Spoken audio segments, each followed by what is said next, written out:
All right, all right, all right. Welcome to this episode of Warrior Week Parables from the Pit. My guest, very special guest, very special guest. Somehow a hero of mine that I've followed for at least 6 to 7 years, and a very special man here, Tony. Tony, welcome to the show. Hey, thank you, Sam. Okay, we're gonna keep the last name for later, because we don't want anybody googling you now. By now, everybody's seeing you on YouTube; they know who you are. And if you don't, well, you'll get to know Tony during our call right here shortly. So, gentlemen, stay on for an amazing fucking episode on Warrior Week Parables from the Pit.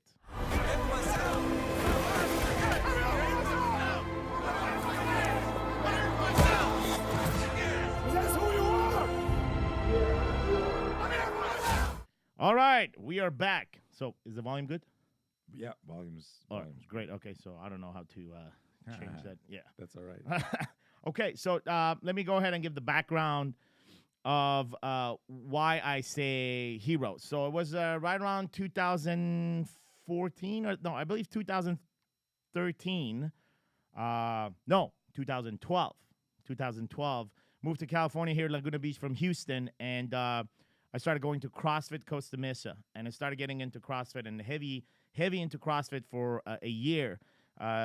During which time I found out that I wasn't really good at it, and so one of the idea was to work on becoming better, which was what was being taught inside of the community here at CrossFit Costa Mesa, where I was going specifically with Coach Max, and as I was doing that, I always felt like I'm always like the dude, like almost at the bottom of the board, or if not the bottom of the board. And it's like it was all constant fucking beat up. And then one day I was online and I came across this concept of self-defense using CrossFit. And you were teaching that. And I'm like, I got fascinated by that, and I started studying that, studying the videos. And what was drawing me into CrossFit, which was functional movement, now has become functional movement that I actually utilize to defend myself in a situation, which was connecting with me personally more on the primal side. And then I found something that I can actually be good at. You know, I remember just practicing some of the stuff that you had on video, but also coming up with some of my own shit and just accessing certainty and confidence through that. And that was my first introduction when I saw Tony. So, Tony, why don't you just give a background of what the hell I'm talking about for the audience that may not know what I'm talking about, and all the years of effort and experience behind that brought you to that concept. And then from there, we'll go back and forth talking about the rest of this journey. Okay, that's going to be an interesting challenge to encapsulate. You know, I've been teaching, studying, researching violence for I turned 59 last week, and I've been doing stuff since I'm 7. Yeah. So, 5 decades of doing some sort of hand-to-hand, force-on-force stuff.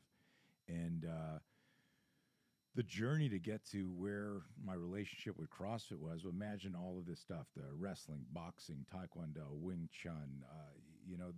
The real thing that is, I think, significant for you and for your audience was that, like many people, in love with Bruce Lee, inspired by all that, teaching, passionate. I was specifically training a kid. I was about 20 years old.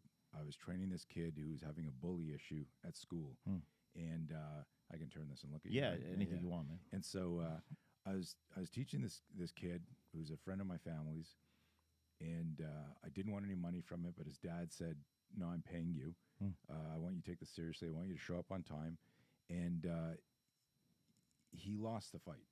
And I trained him for like 3 months, like really hard. It was just a 15-year-old bully issue at school that escalated. Yeah. That hit me really hard because I cared about the kid, and I really believed in what I was teaching him. I was teaching him what everyone teaches everybody, movements. If you go to a boxing club, they're teaching you jab, cross, hook, uppercut, move. If you go to taekwondo, you're learning side kick, front kick, round kick. Wing Chun, you're learning lop sao, tan sao, bong, like all the movements. Yeah.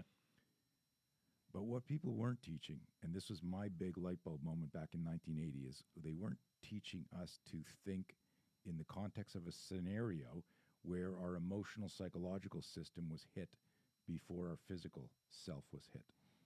And so if you look at whether it's military, law enforcement, even some professional fighters, you see them warm up, you see them prepare, you go, this is going to be a good fight, and then it's not.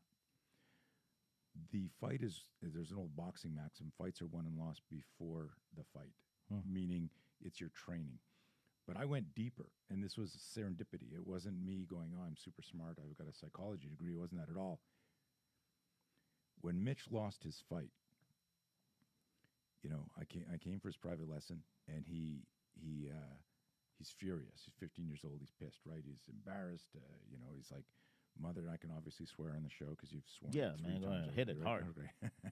And he's like, fucking shit. And I go, calm down, man. I don't understand what you're saying. Motherfucker. Yeah. I said, Mitch, what happened?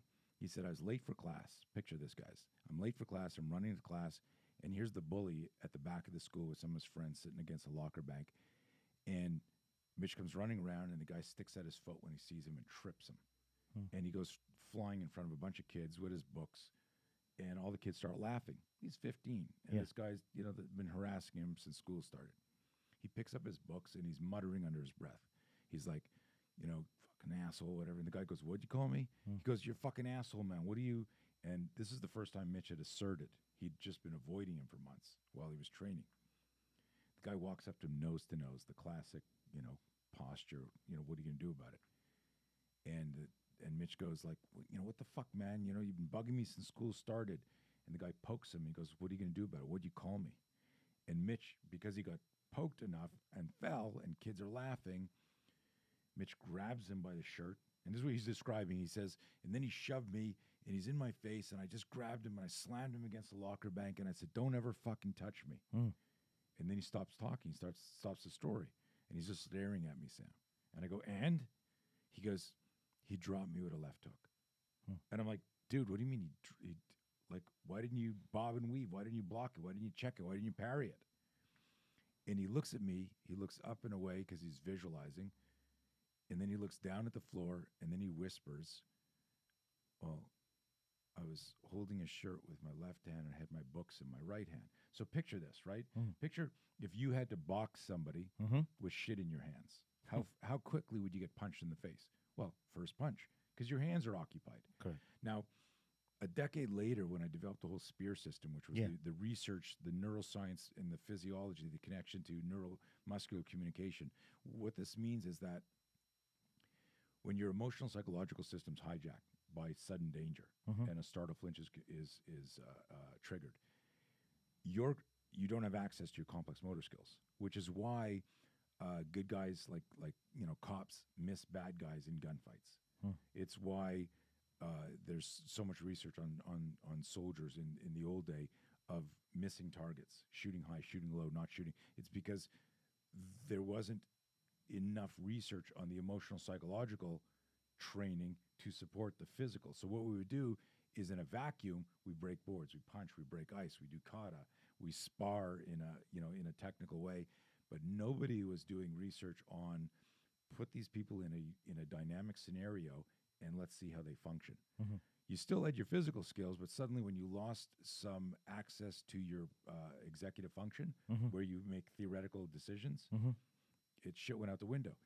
And I challenge all of you listening to this to Google real violence, not douchebag fights, real violence, an ATM mugging, a home invasion, a carjacking. And I call a douchebag fight as a fight that where you could have walked from, or you could have diffused it. I'm talking like two guys like that are drunk posturing. You might see a round kick to the head, but if you see like real sudden violence, you don't see any technical martial arts ever anywhere. And this is a big light bulb. So we go back, almost 30 years ago, or 1980, when this happened. And Mitch said this to me when he said I was holding his shirt and I was holding my books. It was like the god of self-defense hit me with a lightning bolt. And I said to myself, oh my God, we teach self-defense wrong. And I said we collectively, meaning everyone who taught me and everyone that I ever taught, meaning we were teaching what's called in neuroscience today block training. Okay. Step one, block. And what you want is brain-based training. Brain-based training is, what in the book The Talent Code. I don't know if you ever read it. No. Daniel Coyle, great book. You should read it. Sure. But it's kind of a layperson's approach to understanding neuroscience and what the greatest athletes and performers do differently than what we do. Yeah. In terms of preparing and developing a skill, whether it's violin or soccer or fighting. And I realized in reading that and studying some other stuff that I had intuitively created a protocol that mirrors, this is like 30 years ago, that mirrors what current neuroscience says to do with brain-based training, which was always push the envelope just past the edge of your capability where there's the reward and lure of success, but the risk of failure. Because if you go too hard and you're always in failure, you create a sympathetic state where only a few people can thrive in that. Most people burn out. Or if it's too easy, you get overconfident. And that's bullshit too. Yeah.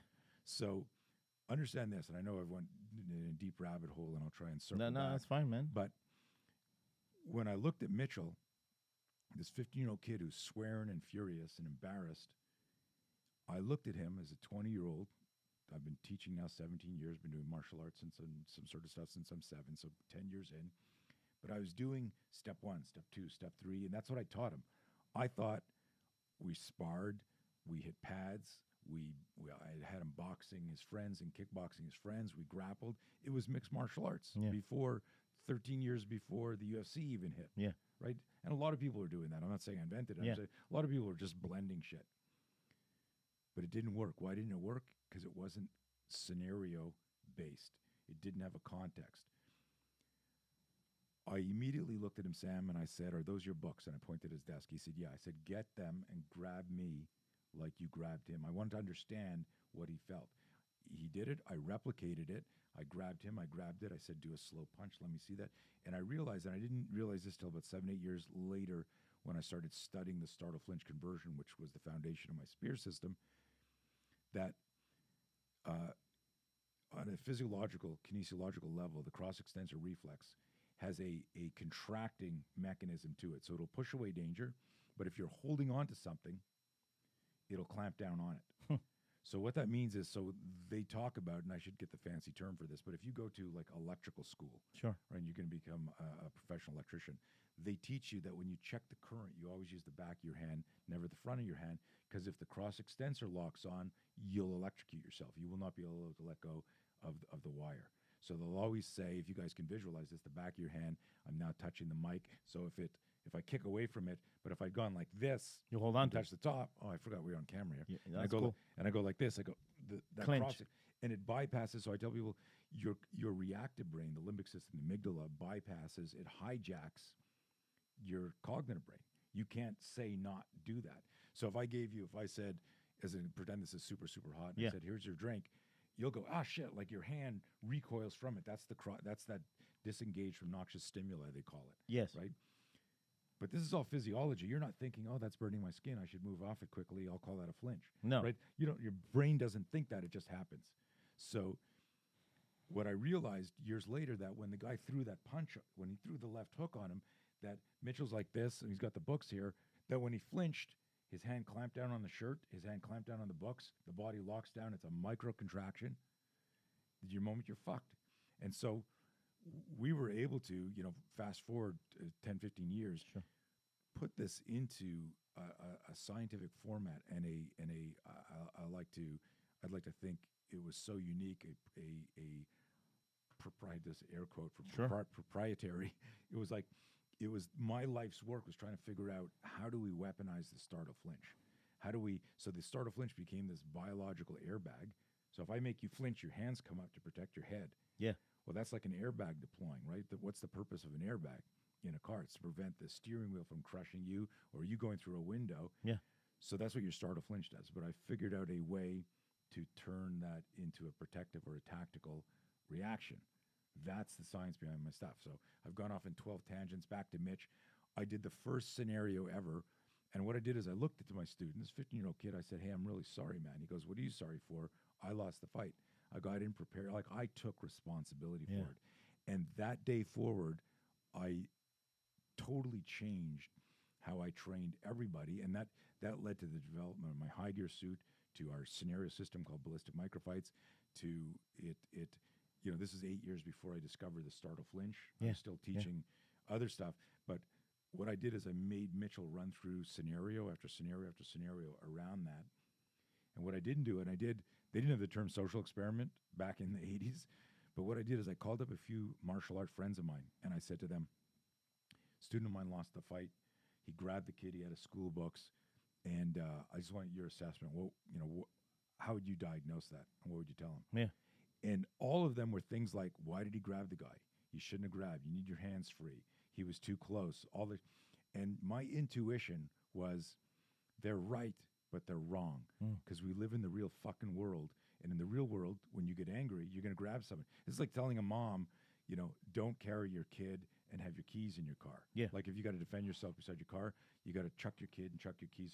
Like it was stupid, right? I wanted to create a self-defense system that worked in the real world, not that worked in a dojo or in a mat room when we agreed to the format. And so that gave birth to a drill actually filmed around the corner from these offices.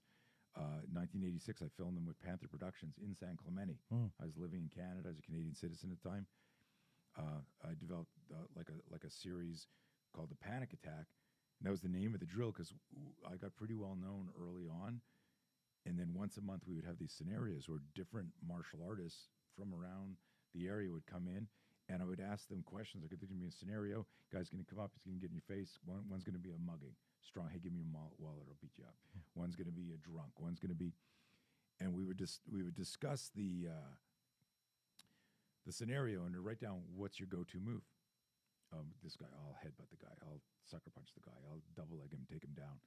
And everybody has what I call an unconscious bias. So that's your favorite move that always worked. So if your favorite move is a headbutt and you happen to be in a fight with a guy who's wearing a full-face motorcycle helmet, does that present an obstacle or a problem, right? If your favorite move is a shin kick and you're fighting a pirate with a wooden leg, like, does that change? Yeah. Does that change your move? I'm being funny here just to make a point Sure. that what we need to, and this is in life, in business, in relationships, we need to be stoic in our approach and go, life's going to present us an obstacle. How do we get strategic? And the gap time between the challenge and the new strategy is our misery, right? How long that gap where we're going, what the fuck? Okay, I know what to do.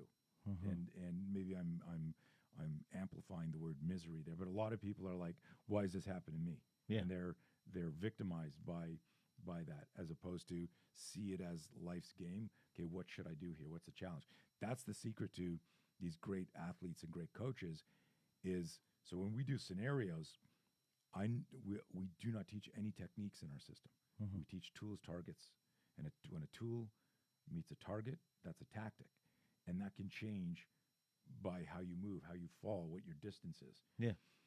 When you learn through rote repetition over and over again, at 10,000 reps of that, your brain creates a program in the neurotransmitter and the myelinization that predisposes you to do that. And it becomes an unconscious bias that your brain unconsciously is looking for that to happen. That changes your reaction time. It actually will slow it down, which is why, and again, my program is evidence-based. There's a 5-year study that just came out in the UK, the police department, independent. I got nothing to do with it. Didn't put $1 into it, didn't even know they were doing it. 5-year study of a 6-hour course based on my research over 5 years that resulted in a 41% reduction in head trauma of all their officers across the board during violence inside the reactionary gap, which is the distance between a suspect and a cop. Like 41%. Imagine you're in a pro fight, you go 10 rounds, and it goes to the judge's card, and then they stop the fight and they go, Sam, we've got to ask you this. Would you like 41% of those head blows taken away? You go, fuck yeah, because you win the fight, right? Yeah. Right? So there's so much around this, but everything I'm talking about was inspired or spawned by that one student losing the fight. Yeah. And it kind of reset me, it like rebooted me into everything. Now, how does that get to CrossFit and all that? Yeah. like jump up that. So that's 1980. So let me let me just Recap. not really recap, but just fucking highlight this Okay. that what happened through that experience was not something that you you thought through or you think about or you force yourself to discover, but was actually part of your creation, right? Because you don't really think about creation come to you, right? In that moment, you that was the creation, that was the creation. Now, like, whatever IP around it, not IP around it, that there's nothing that's going to take away that was the creation. And the creation was this, in a simplified way: you took a something that as humans that we're conditioned to, which is clinching or holding on to the freezing in a sudden impact situation, violence or whatever that you want to call it, and you said, okay, well, how can I reframe this in order to put it in my advantage, right?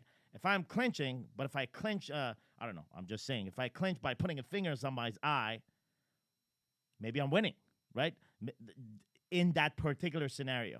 And so the reaction that we typically would have out of surprise or a oh shit moment type of thing, like oh fuck type of moment, which doesn't really get produced inside of any gym or any sparring that is pre-organized, right? Because there's always a safety net that I'm in the gym, the coach is there, and it's not out of nowhere that something is happening.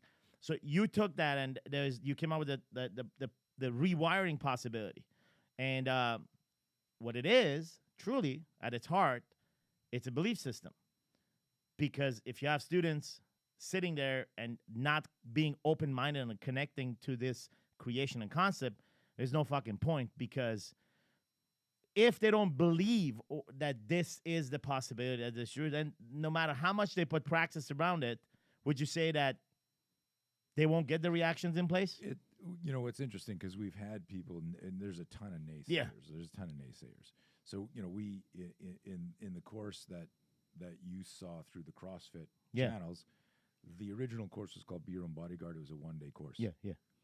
Well, most of the world, if you ask them, even to this day, and I've been studying real violence and teaching real world self-defense for 40 years. So most of the people who go, that's bullshit, are 20 or 30 years old, 40 years old. I've been teaching longer than they've been alive. Yeah. Right?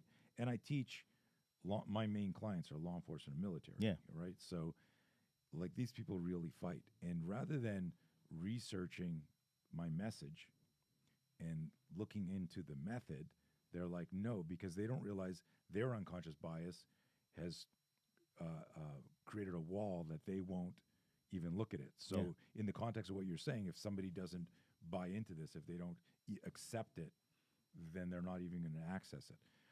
What's serendipitous and interesting about this is physiology and neuroscience that I'm talking about. It doesn't matter whether you agree or not, it's going to happen to you. And so there are people who go, so we were in a shoot house one day, and this cop who's really well trained, all that, he's like, I'm here, my agency sent me here, but like, I don't flinch, I don't believe in that shit. That people who are inexperienced do. So we show he has a scenario where he gets jumped and he closes his eyes and he turns. He does everything that we talked about, but he gets back into the confrontation, finishes the scenario, does well. And I go, hey, room 2, and you got attacked there with the role player. Great flinch, great recovery. He says, I didn't flinch. I go, well, and here's the thing is, certain type A personalities, which is all of us, certain type A personalities think of flinching as effeminate and unwarrior. As a fucking lie, we were told, man. Well, but the flinching part is, if you study it properly, it's part of your survival reflex to keep you alive. So I make the joke, I go, pterodactyls didn't flinch. Humans did. If you flinch, your hands come up. If you flinch, the hands come up, and then you learn how to weaponize that. You palm strike, you grab the hair, you stick your finger in an eye. But if you don't flinch because you think it's effeminate and cowardly, then you just get hit. And so what it was your startle flinch is faster than your cognitive brain, and it's like a biological airbag. And if you think of it that way, then regardless of what your favorite martial art or protocol is for personal safety, it makes you safer. So I give this metaphor. I go, who's your favorite race car driver? Do you have a race car? Kubica, I'd say the Polish driver. Okay. So I don't know who that is. I don't follow it, but you got somebody listening who's Schumacher, Yeah, Petty, whoever it is. All of your favorite race car drivers have their own personal vehicles that are souped up. They got special brakes in there, jacked up transmissions, sounds, and they're all sitting at an intersection. They're not on a racetrack, which is the racetrack in this metaphor is the dojo. Now they're out in the real world, and they're the best drivers in the world. And they're just going for a Starbucks. We're all meeting at a park to go play Frisbee. And we're just sitting there in our cars. And all of a sudden, 2 or 3 drunk guys who are high blow a light. They're racing. And they're all friggin' and they crash into the best drivers in the world. In that moment, does your guy or Petty or Schumacher or any of the guys, Andretti, do they have a fucking chance? Does their driving skill mean anything when somebody T-bones them head on, rear clip? Zero. What's going to save them? Is it their skill? And the skill here in their car is their style. So let's say Petty's jiu-jitsu. Let's say Schumacher's taekwondo. Let's say your guy loves MMA. Yeah. We're sitting there minding our own business. What's going to save us in that moment is a fucking airbag, right? And so this is what I tell people who go, oh, you can't learn in a day. This is already hardwired in you. If we're sitting here and all of a sudden this system blew up in front of us, nobody here is going, what the fuck, did you see that, and hitting the Karate Kid stance, right? Yeah. We're like, whoa. Yeah. And in the tons of events where there's a bomb goes off, shooting goes off, there's always trauma on the hands and the forearms because they come up to protect the head at a speed that you can't even measure. Correct. So we're just teaching people how to weaponize that because if you weather the ambush, you can get back in the fight. We have a maxim, real simple. If you're scared shitless, unconscious, or dead, you're not going to do your next move. Yeah. So you got to weather the ambush. So what our system is really about creating self-awareness and situational awareness for the 2 seconds before the fight everyone else practices. Yeah. So it's like a lot of times it's like, hey, you want to fight? Yeah. And you get up and it's like, let's go. And that's what I mean. That's the douchebag fight. But real violence just starts. But anyways, down another rabbit hole. I wanted to answer your original question, and to finish the story with the cop and what you accurately pointed out, that people have to accept the belief and the reality. The belief system. And I want to talk about that because for so many years, including myself, we were taught as kids by other men. Yes. At the end of it, this is a fucking man's show. We were taught by other men that if you flinch, you're a pussy. Right. That if you get in a fight and you're fighting in the ring, whether it's, basic karate matches, right? The early ages of karate, and you get in competition, to the modern MMA, which, no rules basically, or a street fight that you get paid for. Whatever the scenario was that you were involved, you were taught at one point that if you flinch, that's a sign of weakness, and therefore the minute you see someone flinching is because they're scared of you. Like, that has always been a reality that has been a false lift projected on us by so-called expert or people that were all actually projected on, and all they were doing is just transmitting. Just passing it on. So the truth is, you put a stop sign into this pattern and belief, is that flinching is actually it's a scientific fact. It's part of fucking nature. Whether you like it or not. It is, unless there's some damage to certain parts of your brain, you'll flinch. You can say you won't. If I stick a pin in your back here, you're like, what the fuck, man? Yeah. Now you'll stress it. Here's the thing is, listen, when somebody new starts boxing or sparring, it's natural for them to be like closing their eyes and turning away. And it's important that they wean that out if they want to pursue amateur or pro sparring or fighting, because you can't do well if you're closing your eyes and turning your back. Yes. In the context of a sport, you want to wean it. But there's videos of the world's best MMA fighters, boxers, turning their head, covering their head, doing that. So you got to ask yourself, like, well, wait a minute. This guy's been a pro for 10 years. Why is he turning his head and closing his eyes? Yeah. A stimulus, and this is language right out of our course, when a stimulus is introduced too quickly, the body's protective system your body's protective system will go, oh shit, his cognitive awareness didn't see this, we better step in and help. Yes. It's benevolent. It's not trying to make you look bad or shit. The problem is our ego, and what we've been taught is, oh, you're a pussy, if you do that. And what I'm trying to do, and I accidentally discovered it, so I'm like more of a archaeologist who discovered something, and then holy shit, like nobody else has defined this and refined this in a way that I can now take somebody and literally in a day, this course that produced the 41% reduction in head trauma over 5 years, it was a 6-hour course that also included nonviolent postures, deploying pepper spray. Like it wasn't just like spear for it was like an hour lecture on the physiology and the universal flinch theory and all this shit that I put together. It's so the gratitude I feel that these guys did that, because it's like, for me, I'm like you. I'm passionate. I'm an artist. I'm spontaneous. So when people go, "This is bullshit. You made this up," I go, "Dude, this is a fucking 80 to 100,000-year-old system. This is how cavemen fought." I got asked once on a podcast, what do you think the best art is for the street? I said, well, art's for a museum. And they're like, oh, what do you mean by that? That's cute. I've been saying that for years. Martial arts, the art part, there's martial and then there's martial art. If your focus is to just embody the art form, and you're trying to just insert that in a real violent encounter, you might have a rude awakening, right? You need to be, and one of our maxims is don't confuse technical with tactical. In a real violent encounter where you got to protect yourself and your family, you better be tactical.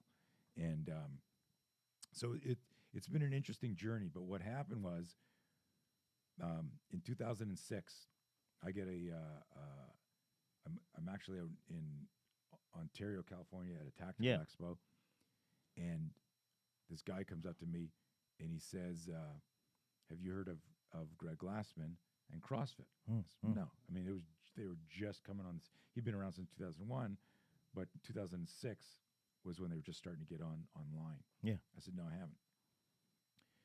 A month later, I'm on the East Coast. Another police SWAT expo. Hey, you remind me of Greg Glassman. Second time I heard this thing. Well, how do I remind you? He goes, CrossFit. I go, look, what is that? Like, it's a fitness thing? CrossFit? I don't understand. They're saying, like, well, no, like, just the way you talk. So what I always used to say was, you don't know when your next fight's going to happen. You don't know against how many opponents. You don't know where it's going to happen. So you can't have an emotional attachment to any range of combat. You got to be spontaneous. You got to be adaptive. Well, when I finally heard Coach Glassman talk, he said, you need movements that are elemental and fundamental to your survival, so you're prepared for the unknown and the unknowable. And that was like an elegant way to say what I was trying to say. Yeah. So it was like, that's what these warriors who were doing CrossFit and training with me, they heard the same message. So I'm down at Fort Bragg years later, and I walk in, still haven't contacted CrossFit, I just heard about it, right? And I see on a whiteboard, WOD, and I see 21:15:9. I forget what it was. Grace or whatever. It was, I think it was Cindy with pull-ups and squats and push-ups. So I see it, and we're walking in. We got our training machine guns, my high gear suit, all this stuff, and I see WOD. I see AMRAP, 20. I see 20 AMRAP, and then the cycle pull-up, push-up squats. Yeah. And I go, what's that? And they go, oh, it's workout for today.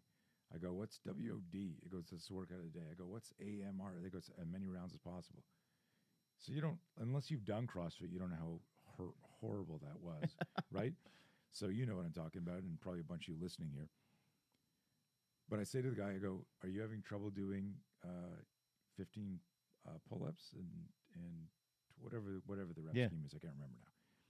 So they said, yeah, like it's not that bad when you start, but after doing it for 20 minutes, it gets pretty bad. So one of the guys that was assisting me was a SWAT team leader for an agency in North Carolina.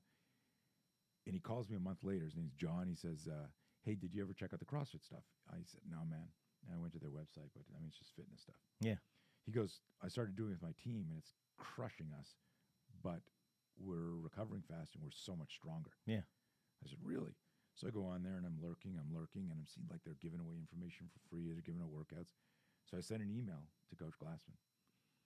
And we finally link up. I was actually in Vegas on my way to teach Las Vegas Metro PD. I get this call like 6 months later, and he says, "Hey, I've been hearing about you from friends." I go, "That's crazy because I've been hearing about you from friends." He said, "Maybe we should get together." He said, "Why don't you come to Santa Cruz and come to one of our courses?" So he invites me out. It was one of the last courses he personally taught, and we've been friends ever since. But what he saw when I started explaining what our system was, this connection is what CrossFit, this he didn't say this, but this is the I guess the summation of it is what CrossFit was for fitness, the Spear system was for self-defense. Got it. And that it was movements that are fundamental and elemental to your survival, so you're prepared for the unknown and the unknowable. That started a relationship. 2006, 2012 is when we kicked off. We tried to do CrossFit Spear, CrossFit Your Own Body. These were all my programming. We just co-branded with them. Yeah. But here's the thing. I was at Rogue Fitness. Yeah. I know you're a fan of Rogue. You're Rogue Fitness, and I've got 3 games champs in my course. I got 20 people there, and I'm teaching them martial arts stuff. And they're having trouble with like, okay, step here, turn here, move here, and I'm frustrated because I'm a coach. I want everyone to do well. Yeah. I'm a romantic coach. Yeah. And I want everyone to do well. And I take it on myself. And you can look at that original experience when I was 20 and my student lost. Sure. I took that to heart. I didn't go. I could have said to him, "Well, you fucked up, man. You shouldn't have grabbed him. Who told you to do that?" But I took responsibility for it and changed the game. So here I am at Rogue, and I'm watching everyone. I'm frustrated myself, and it's lunchtime, and everyone's working out. This is true. This is another one of those creation moments. I'm watching guys work out, and I'm watching Miko, right, who's a game champ, and he's doing wall balls. Yeah. And then I'm watching someone else doing burpees, and I'm watching somebody doing knees to elbow. And because like everybody who evolves in events, even the way, like, if I peeled the onion and how did Wake Up Warrior evolve, right? Like, there's a moment when you go, "My God, like, this will help people. This, if we focus on this concept, and then it grows from there." So I was sitting there, and I'm watching these guys, and all of a sudden, what I saw in the wall ball was the startle flinch of somebody pushing away danger. Yeah. And then I saw a double palm strike, like turning someone into a fucking human Pez dispenser. Yeah. Right? Imagine like someone's in your face and you're like, "Hey man, back off," and you realize, whoa, this guy's an asocial predator. And you went whack, and you fucking just crushed him in his face. Yeah. While he could be choking you, threatening you, to lapel grab. A lot of that stuff is. And so you're here like this, and the moves, and I went, "Oh my God." Like the wall ball and the core to extremity explosiveness that's created from I go, and then all of a sudden, and then the course just wrote itself within 5 minutes in my brain that a push-up is a palm strike on a horizontal plane. And if you visualize, so I say to somebody, "You're a martial artist, you're a black belt. How many palm strikes do you do a year?" "Well, it's in this kata, it's in this kata." So maybe you did 250. If I ask a CrossFitter, "How many push-ups did you do last year?" They'll go, "I have no fucking idea, but it's like 10,000." Yeah. Right? So I said, a CrossFitter, somebody doing functional fitness, does more palm strikes in terms of kinetic chain than a martial artist. So what's missing from the CrossFitter is understanding situational awareness and then understanding the fear management component of how to turn that movement into a personal defense movement. Yes.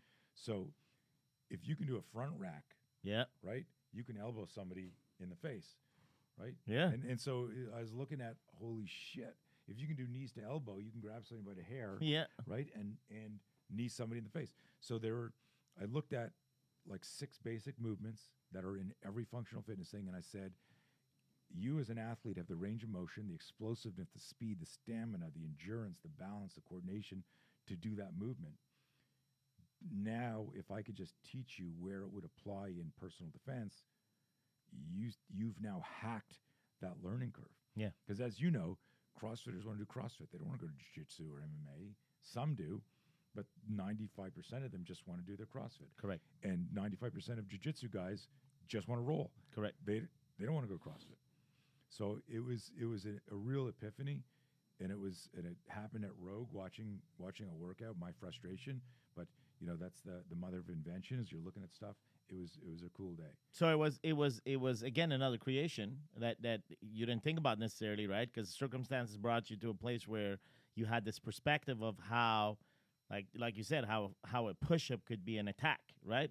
Well, push-up would be the same kinetic chain as a palm strike. So if I'm doing push-ups, Yeah. right? And all that needed to change was the context in which how you see yourself doing the situation, Right. right? And there's nothing stopping a CrossFit athlete envisioning a situation where he's doing 100 push-ups, he's doing 100 strikes in a bad guy's face. Well, this is what we do, and I have, Yeah. We put this out. I've got a videotape called Combat Calisthenics. Uh-huh. It was understanding, like, I can go for a run. So when I go for a run, part of what I include in my running is sprinting away from danger and sprinting to save somebody. And when you have what I call emotional motion, Yeah. right? So you can go for a jog, and then you go, okay, there's a tree 50 yards away. I'm going to sprint to that. That'll be speed X. Yes. But if I tell you you're being chased, you'll actually run faster than if you're running to catch somebody. It's a crazy thing. Guaranteed. It's not crazy. It's guaranteed. That's why. But nobody thinks about that Well, stuff. well So- that's why the hero wads are that's why you can have a guy that sucks in regular wads, and the hero wads is like, this pushes it. motherfucker is like shit. And that was me. Like, Yeah. there was emotion involved. Yeah, and so we injected that in the 80s into our training. We called it emotional motion drills, where you would learn how to punch or kick or do, and then it would be, okay, you're really afraid of this guy, Yeah. but you got to throw a punch now. So there'd be like, oh shit, that fear, and it would change your speed and explosiveness because you had this real concern. If he gets his hands on you, you're done. Yes. So I was really kind of intuitive and creative with that stuff, and this is like what was amazing. I said earlier that when neuroscience started to discover parts of the brain and what they now call deep practice and what you're doing, and how you really created that really educated the neurotransmitter and myelinization, Yes. the deepest part of the brain, it was creating challenges where that was that true risk reward. So you had to push yourself and manage your fear, and it just changed things in your brain. So it was kind of exciting to find that 20, 30 years ago, that's what I was doing for our students. If you think about the concept of finching, right, and you, like, I see my 30-year-old, Krav Maga teacher, whenever we're practicing, he finches on some of my punches, right, and this guy can easily, manage situations. So I'm sitting here, I'm like, he's a very calm guy, right? So what I want to ask you is the following: the relationship between a finch and being calm, or a finch that leads to panic, right? Because it's not really the finch that is the element of this state of fear that has hijacked you and that brought you in panic. It's truly like, once you're in panic, this is where you freeze. This is where you're Right. like, you can't do anything. But you can be finching in chaos. Chaos Right. is the situation itself. And what would be your your founding and your expertise around the relationship between chaos to panic and finch as the gateway? Because too often, like we said, finching is associated with being scared. I can guarantee you, in your case and in the case of my teacher, Krav Maga teacher, he finches, but he's calm. Right. So so some people don't even realize they're flinching because they're just flowing. Yeah, flinching. Right. They're just flowing. And so think about this. You're riding your motorcycle, you're outside Yeah. riding your bike, and a bug goes in your eye. Yeah, that happened, man. Right.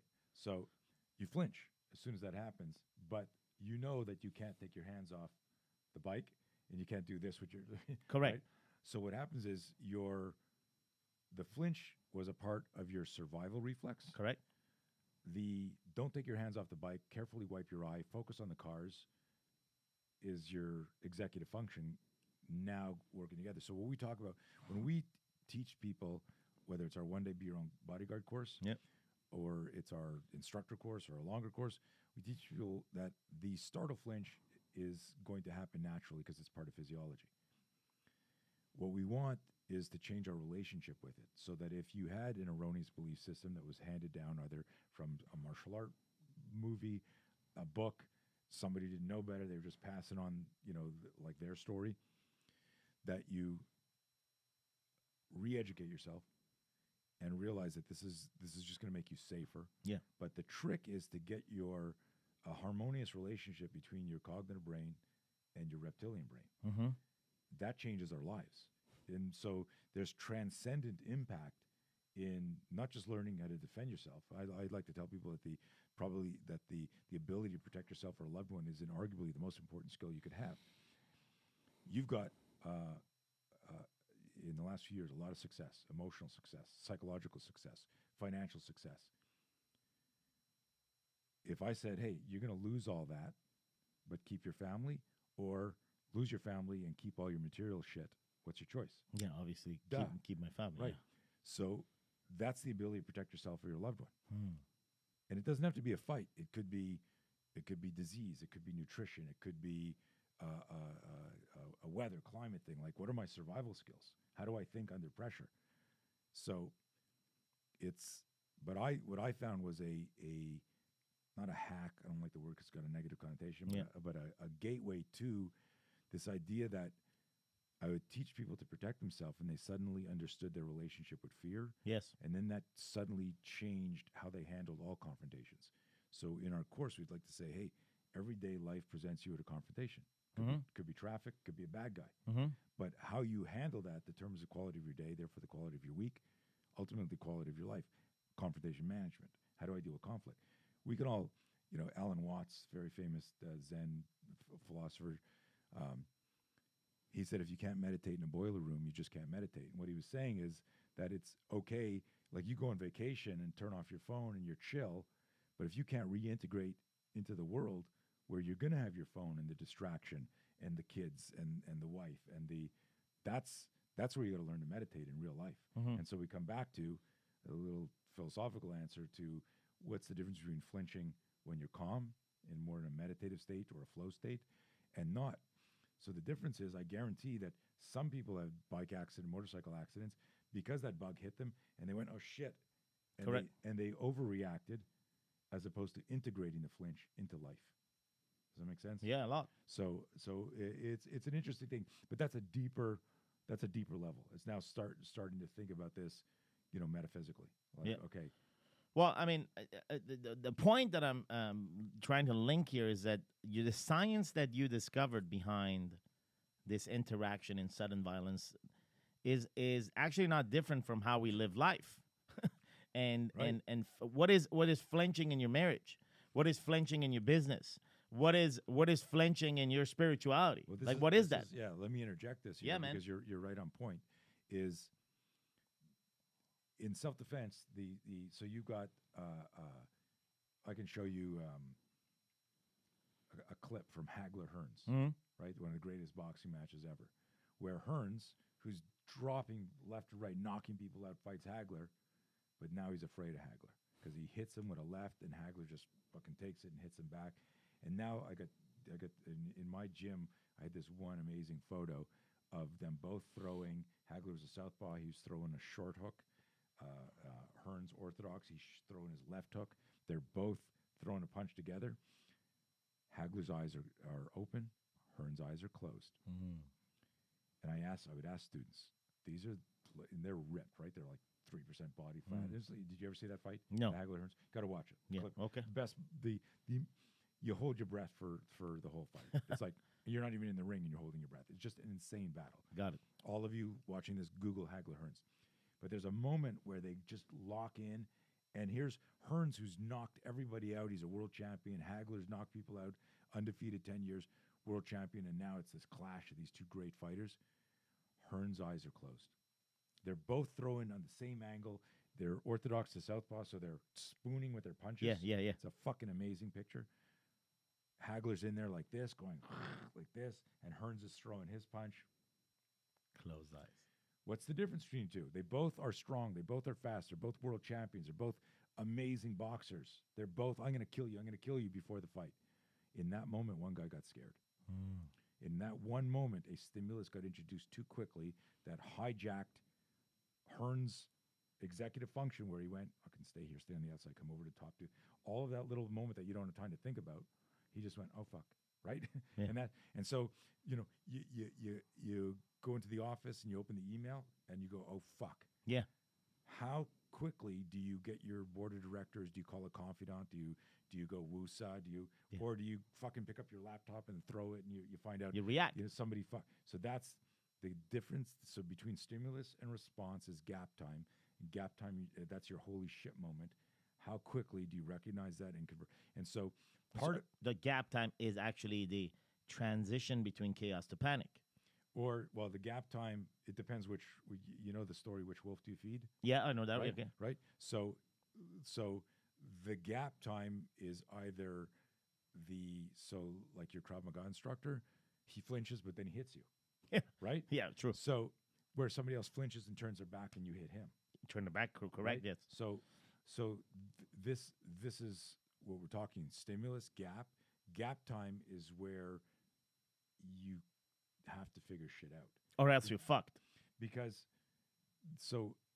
the term in experimental science stuff, they say stimulus response. You never hear stimulus react. Yeah. Because the guys who created the language said we want a response is something you chose. A reaction is so if I hit you like on the knee, like at the doctor. Yes, your leg goes, that's a reflex. It's not a response. You're not saying to yourself, knee, up, do this, right? Exactly. So what we don't want is we don't want to be reactive in relationships, right? If you're reactive with your wife, your kids, you're probably fucking up the relationship. Correct.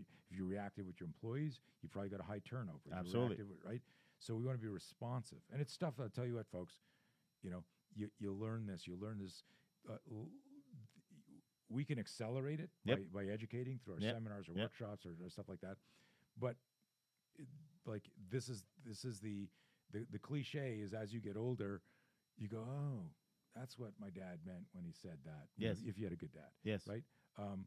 There's a lot of cliches like that. But what it is having that wisdom to go, okay, how do I motivate and inspire myself, my wife, my kids, my staff? And so everything's a stimulus. Everything's a stimulus, right? I couldn't find the place. I hate being late. I have enough self-awareness to go, my mother was always late, and that put a stain on my brain. Yes. And so now when look like I'm getting late, my sympathetic nervous system starts to same thing, correct, agitate, sweat, and then I'm like this, and then I'm like on the phone going, "Hey man, I can't believe this." But now, and I bet half of you listening to this have that. True. You can't improve your situational awareness if you don't first look at self-awareness. If you don't realize you're a douchebag or an arrogant prick or angry, it doesn't matter what lessons you're being offered because your core wiring, your core programming is messed up. Yes. And so I'm driving around late. I'm going, where'd my GPS take me? I text you, but I'm able to now self-regulate because I'll go, that's that old program. Take a breath, go through it. You're not late because you slept in and you're drunk. You're late because you can't find the address. That happens to everybody. Calm down. Which means in the gap time, okay, there may be two wolves. Yeah. But that's where we're coming at. But there's also a time for you to buy time. So let's take an example of the Krav Maga teacher, right? Come at him, he flinches, so he has two wolves to feed, right? Wolf number one flinches, come back and hits me. Well, the other wolf, if he feeds it fear or whatever you want to call it, flinches, turn his back, and I hit him. Right. Or that he could flinch and dodge or do something else to buy time to assess more the situation, which is the self-awareness that you're talking about. Yeah, it's so. I hear where you're going. It's really binary in the sense that I either look at the flinch as a positive or a negative. Yes. And those are the two wolves. Yes. So positive would be hitting back. Yes. Positive would be I'm not in a position to hit back, so I'm going to slip and move, and I'm going to buy time. The negative would be, oh fuck, I flinched. Got it. I'm not ready. I'm not good. This guy's going to beat me, and it's all the negative. So if you take that gap, right, and you bring it in real life, we all have situations where we're in a gap. Can we say it's also the same thing? It's binary. Yes, but it okay. So In 2010, Yes. I get an email from a lawyer, my partner's lawyer. Hey, we want to sell your company that we're partners in, and we want to sell it for. I'm trying to decide. I'm just thinking if I want to mention all the numbers here. Fuck yeah, mention it, man. But it was so Because this is real. Real. I had just done $12 million domestic Yeah. in the company, and they wanted to sell it for $4.5 million. So I wrote back. I said, "Hey, man, like, are you kidding me?" I said, "Well, let's do 5 times EBITDA. Let's do a valuation. But if we just did 12, why would I sell it for 4.5 and split it with my partner?" So I get another email back saying, "Hey, we think this is a good deal, and we're going for it. And if you try to block the sale, we're going to remove you as manager of Blower Tactical USA." So I'm like, well, "They just threatened me? What the fuck's going on?" I try to call my partner. He's not answering. I fucking, call the lawyer, going, "What's going on?" He goes, "Dude, like, shit's happening. They're doing like a hostile takeover." Because in Virginia, everyone's called a manager. Yeah. If you're owner, you're manager. But I had given equity to my COO. And after 2 years, he had vested equity. They had done a deal with him to outvote me if I tried to block this. My lawyer explained to me, "You're fucked." I was like, holy shit. So All this has happened behind the scene. this happened behind the scenes. So this is stimulus gap time. Gap time. I'm like freaking out, right? So, hang on, I need a shot of water. Yeah, go ahead, man. So, for everyone listening to this who's in business or an entrepreneur or might be in business or Majority whatever, are. This is a crazy story, and hopefully you'll all learn something from this.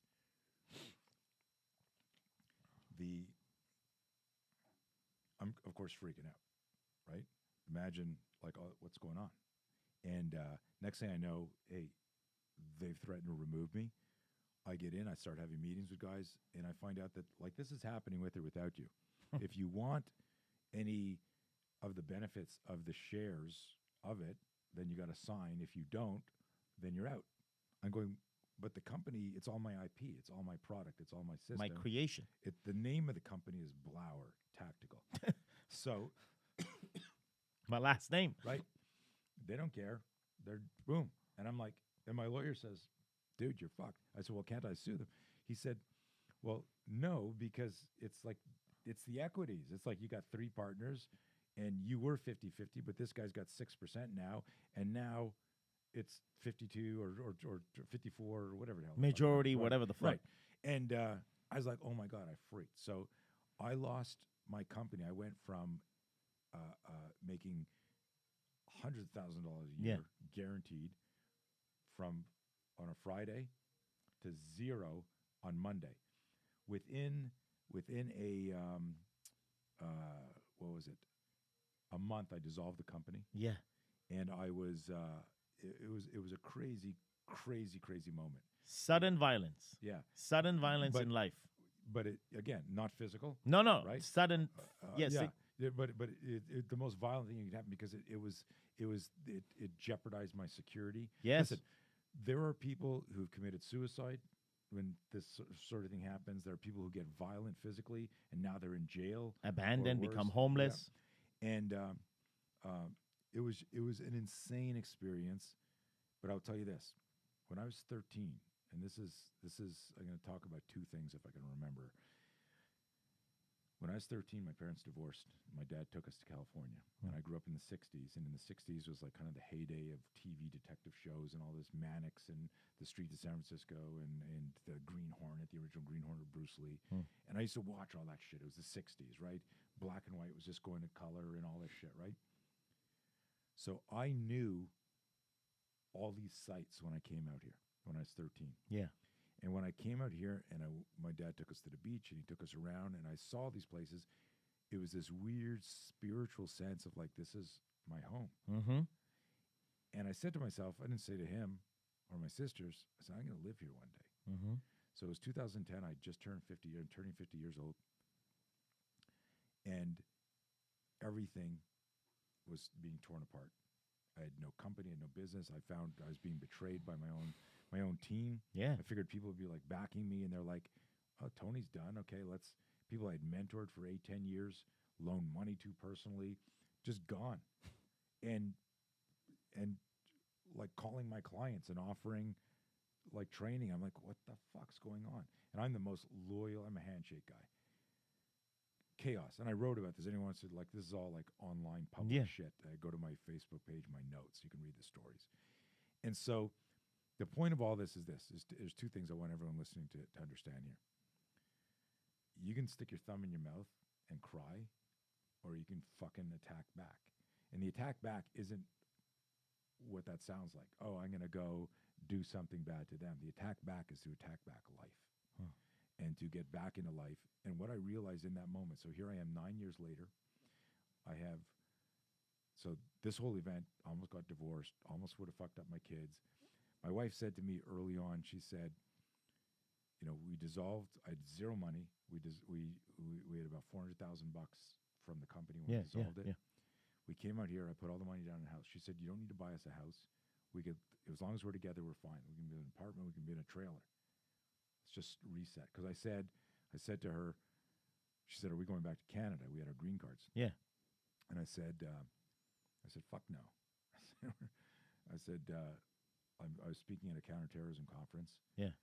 In San Diego. I said, book tickets. We're all coming out there. We're going to go find a place to live. She goes, like, what? We don't have anything. Like, what are you talking about? I said, listen, if we're going to be homeless, let's be homeless in Southern California. I heard the weather's great. She's just like crying and laughing at the same time. We come out here. We look at 17 homes, find one. And she goes, we don't have to do this. Like, just as I'm about to make an offer. I said, listen, I fucked this up. Men, listen to this. So I told my wife. When this happened to me and I lost the company, I teach 3 things as a foundation to teaching all self-defense. Detect, diffuse, defend. Detect, diffuse, defend, the 3 Ds. Detect and avoid. Defuse, D-E-F-U-S-E. A lot of people spell it D-I-F-U-S-S-E. Diffuse, the second way is to diffuse your vision. Diffuse is to take the fuse out, to de-escalate. And then the last one is defend. I teach that military, law enforcement for decades. It works. And then the system grows from there, that if you have no situational awareness, you have no awareness, you have no chance. All confrontations, real-world confrontations, involve a communication phase, either with yourself, oh, fuck, I think I'm being followed. What are you going to say next, right? It's your self-coaching. To, hey, man, you got a problem? What are you looking at me for? Or how do you de-escalate that? And that influences the scope, level, and duration of the violence, right? So people don't really think about the architecture of or the mental blueprint of a violent encounter. They're just like, I'll just choke that guy out, or I'll just hit him with an uppercut, or they see it as the physical solution. And that's very limiting. It's also very dangerous because it doesn't have an ethical, moral, or legal platform. Correct. Right? Correct. So if you're tracking all this, when this event finally happened, and I finally sitting on the metaphoric ring, I'd just been sucker punched by my partners. And I'm sitting there. I then remembered about 20 things that had happened in the last 3 months that set this day up. Hey, sign this thing here. We're transferring the name over to this company here, this other holding company. Why are we doing that? Asked my COO, who's in the deal. He goes, oh, it's just a tax benefit, right? But my intuition was like, that's fucked up. Are they doing something here? But I didn't want to deal with it because I didn't want to fucking deal with it, right? It was, and this is the thing. At the end of the day, I tell people, and that's why my new big thing, like if you said, hey, you could only do one thing the rest of your life, it's teaching people how to look at fear and manage fear and change their relationship with fear. I didn't want to open the Pandora's box to go, show me this holding company, explain this in a way, and explain it to my fucking lawyer. I didn't want to do that because I was in business. I'd been working my ass off. I was turning 50, my ass off for years, and I didn't want to believe something bad was happening. And if I had a whiteboard here, you guys can't see this, but we're surrounded by whiteboards, I could show you, I could write it out right now. And so detect and avoid, diffuse and de-escalate, I failed to apply the system that I created to teach people personal safety to myself in business. And it cost me everything. Now, you detected it, but you diffused it on a false lift. Yeah, cognitive dissonance, which fucks us all up. Listen, every victim of violence who lived to tell the tale said they had a bad feeling before the attack. Every single one of them. Detection. Yeah, they. So you talk to somebody, you go who is raped, attacked, mugged, something. Like if you asked me, let's say I didn't know it, you go, hey, I heard you lost your company and you were able to rebuild, congratulate, blah blah blah. Yeah. Go, did you see that coming? Now that I'm away from it, I go, yeah. They signed over the patent to this company and told me it was this. They stopped answering my phone calls. One day our server went down, and then it came back up the next day, and then afterwards I noticed that like all of my partners' emails were gone, right? Like they were purging, they were cleaning, they Fucking were preparing, setup. right? Oh, it was a total setup. But I saw those things, but rather than so I got you if you saw them now, you'd get a fear spike. So this is the stimulus that gets introduced too quickly that creates an emotional flinch, right? The flinch in business is a metaphor because we don't open an email and go and our hands come up, right? Correct. But we go, what the fuck's this? And it's in that moment that we have the choice of responding or reacting to it, and that's what I meant by it's binary. It's just the two choices. You're going to respond or you're going to react. Either one are different plays, right? The game is on. It's not like this is you got one shot. Like this isn't like a mulligan in golf. And but here's the thing, and this is I think the deeper philosophical message. It's what do you do with the wisdom that an experience can create for you? I moved out here because I knew if I stayed there, I'd be miserable and probably way worse off things that I can't say on a recording because I was so angry and it was too small and these guys fucked me, and it caused so much betrayal. But what it did, it revealed the characters of people I trusted because I had 3 trainers just fuck off, and one copied my high gear company, completely ripped off the patterns and the design, contacted my clients. Now, it's one thing if you contact someone, go, hey, I don't work for Tony anymore. Yeah. We got a spin off of the thing. It's better than the old one. But it's full disclosure and transparency. These guys went behind my back, so I got zero respect for them. Fuck that. Exactly. So I had all of this. So suddenly, not only did I not have a company and a business, but I had competition with people who had my IP and my client list. So I don't have fuck you money to hire lawyers and Yeah. you know, I did what I could with cease and desist. But listen, you change a pattern 20%, you change the patent. You call somebody and you say I'm sorry. You know, I had one guy who left, fucked off, did his own thing. He had my company laptop. I had to hire a lawyer to get my laptop back, right? Like with all my shit. Just insane, guys. So here's the thing.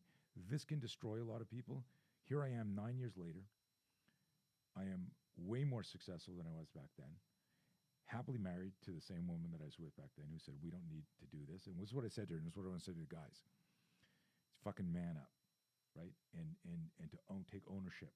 I realized that I let the system that I created where I said, here's how you manage fear, this is what you do, but I could do that in the physical skill. Listen, I know, and you know, police, military, that will fast rope into a war zone, engage an enemy, but can't say I love you to their wife or I'm sorry to their kids.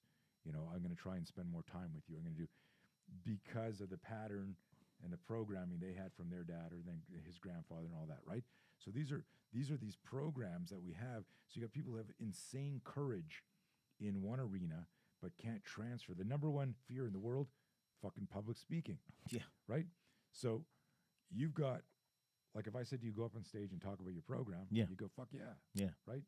But maybe 5 years ago I said, go up and you'd be like, right? Number one fear in the world, public speaking. Yeah. But so I've got guys in my class who've been in gunfights who can't, I got any questions? No. Okay, let's take a break. Guy comes up to me. Hey man, I got a question. Dude, I just said, do you have any questions? He's like 6'2", machine gun. Like, no, I can't ask questions in public. Yeah. Right? Yeah.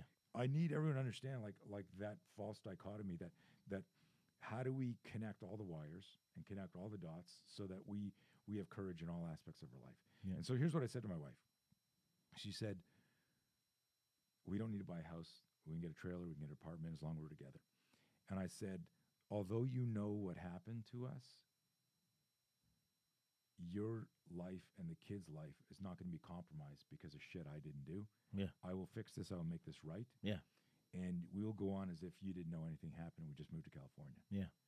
And that's what I did is I put the money in the house and I got back, fucking rolled up the sleeves Yeah. and went back to work. So we rebuilt. We're bigger and busier than we've ever been. And guess what? So we can look at, so I've had people go, man, that's really shit what happened to you in Virginia. That's horrible. I go, that's the best thing that ever fucking happened. Yep. You know why? Because I was gaining weight, because I'd become corporate. I had a 21,000-foot facility. I had a shoot house. I had an octagon. I had the biggest CrossFit gym in the world inside there, all this shit. But I had to hire a team, so I now wasn't doing all the shit that I loved. Fuck that. You're becoming a fucking liar. Right? You. The best thing that happened to you, Tony, I'm going to give it straightforward to you, man, is that you broke away from what you were fucking tolerating. You knew that they were fucking lying, these motherfuckers, but you tolerated because of the position or the status you had. You knew that if you had to go to war, it wasn't be defending, it would be fucking attacking and ripping the fuck out of them. You knew this was happening. So what happened is that you started tolerating, and this happens to all of us, right? We start fucking tolerating lies. The best thing that happened to you is that you got out of something that is not Tony, that it was fucking with your integrity. Right. Today you stand here pure, right? Because you first of all, you own that shit, right? You said, hey, the same system that I built to create integrity, I fucked myself over it because I tolerate fucking lies. Right. You look back, it's not them. They were doing what they were doing. They're programmed to, like bad guys, right? They're programmed to do whatever the fuck they want to do. Personal. I tolerated that, but my intuition was always right. But like to your point, you can, in the moment where you're in a panic situation, we all do this, right? Assumption and justification. Mm-hmm. So call it wisdom or call it whatever. Like today, sitting here, there's a sense of harmony and peace. Right. Yeah, like the wilt and all, like you had to let go. That's the biggest. That's the part. That's the piece that we have to talk about.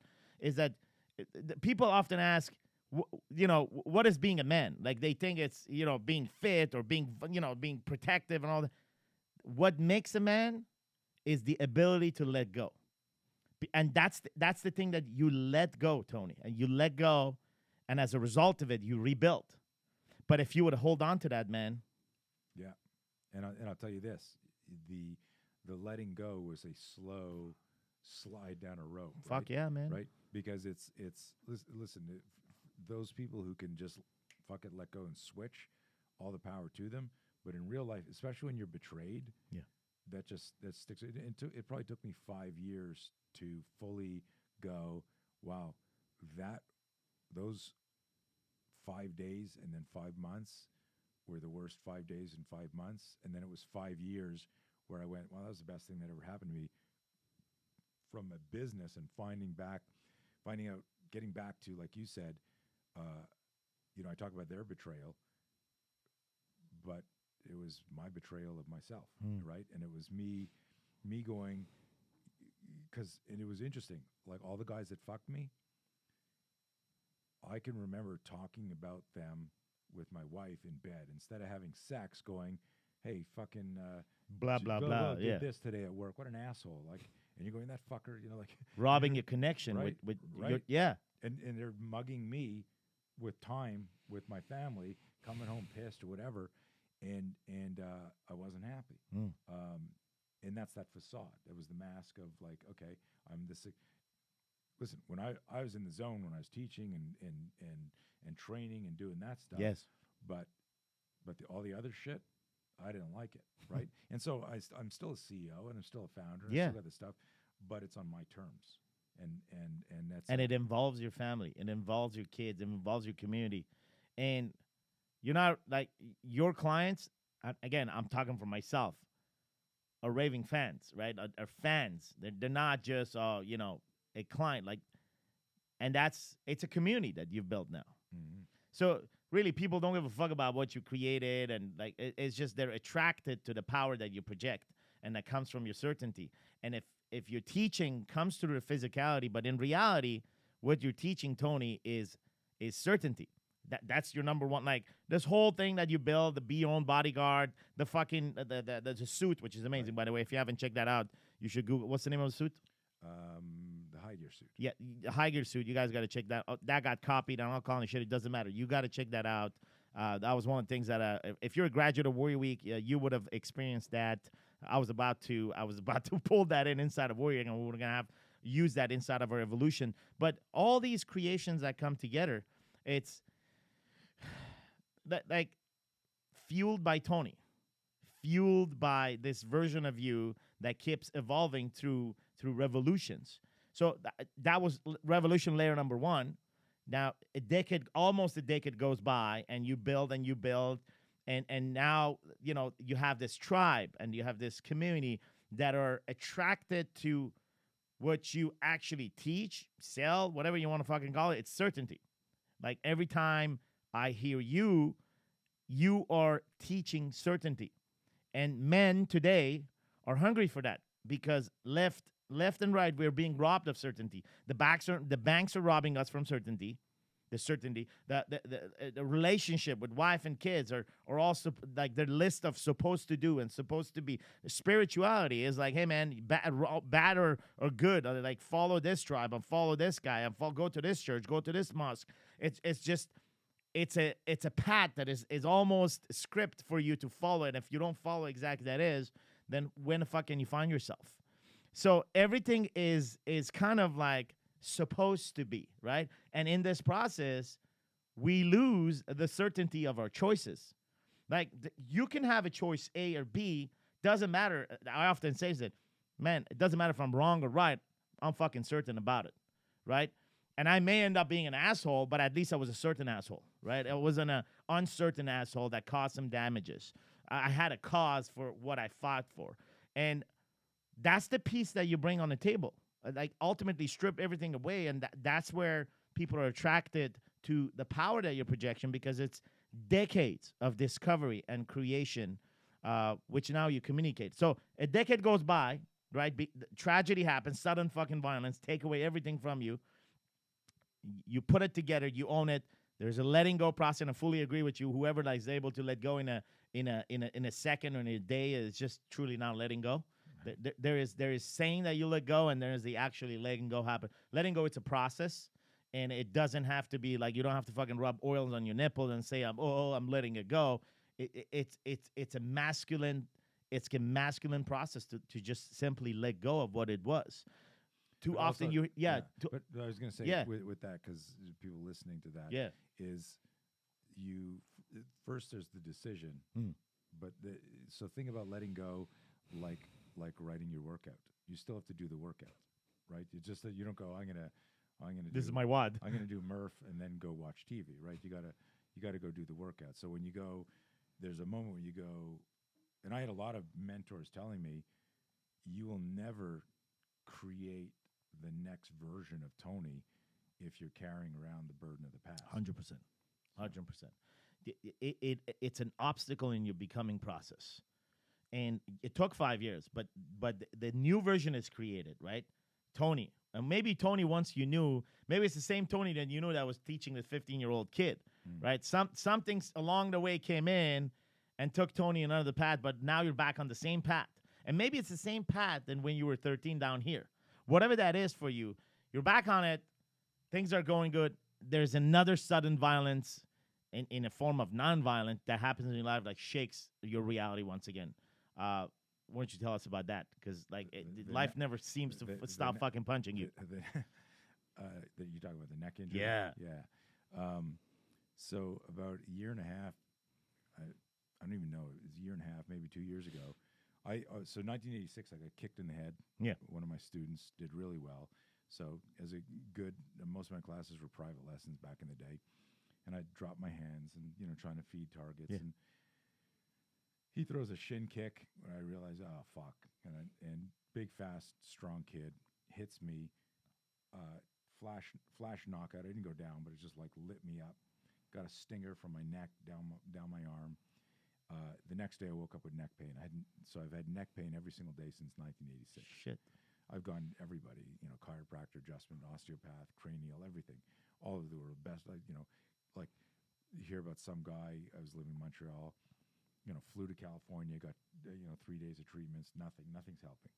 MRIs, they can't see shit, they don't know what's going on. So I get regular work, and I had this guy, this massage guy, working on me. He doesn't even know the story. Now, it's California. People are like, why didn't you sue him? It's not how I did it. He didn't fucking hurt me on purpose. I'm not going to fucking ruin his life, but it ruined my life. He was twisting my head, and when you're stretching, and I would ask him to, but I had it like I look at it, I go, my neck always had a problem. So there was a structural issue, something there, scar tissue, something there. He's twisting my head and stretching it. We're talking. I've been working with him for months, and he wasn't kind of tracking my body and my breathing. And he starts to turn, and there's a moment where I inhaled, and you inhale, you contract. Like, Okay, yeah. That's why, like, if you go to a chiropractor or whatever, they Yeah, want you yeah. to relax, and they'll give you distractions. They wiggle your toes, do this, hey, look over here, because they want your parasympathetic system, there. They don't want you like if you're tense and they go to move something, you got your muscles restricting, right? So Oh, I see. Okay. And he starts to twist my neck, but things are tense in my body. But because it's at this threshold point, I can't go stop. There's no tapping, right? And all of a sudden, I feel something slip in my neck, and it's just like hot, weird, like it was like this molten, hot feeling in my neck. And I said to myself, that wasn't good. And 5 days later, I was teaching in Tennessee at Rich Froning's place. Yeah. And thankful I had two instructors with me because I was in so much pain, earache, and heat. I went home. The next day I woke up, all the nerves in my face, the left side of my face, were dead. Mouth drooping, eye drooping, couldn't talk. Went to the hospital. They thought I was having a stroke. Shit. Because there's similar symptoms. It turns out to be something called Bell's palsy. There's two ways to get it. One is they think a virus. They don't even know if you Google it and read about it. The other is structural. So the doctor's sitting there talking to me, and he said, hey, were you out on a boat? Did you get any wind, a draft that could have caused something in your ear to trigger this, or it could be structural? Have you ever been hit in the head? So I started laughing. I said, oh, like for 30 years. And he goes, oh, so we did a CAT scan to make sure. But it took months and months and months. I couldn't talk without pinning the muscle in my face. So, and here I am, everybody. I'm a public speaker. Yeah. Like, that's my job.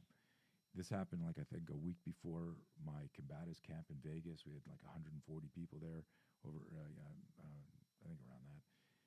And I'm sitting at home going, I can't go because my face is completely distorted. I couldn't talk, couldn't close my eyes. Ended up having damage to my eye. Had to get a special patch to help rebuild it. Close, crazy shit.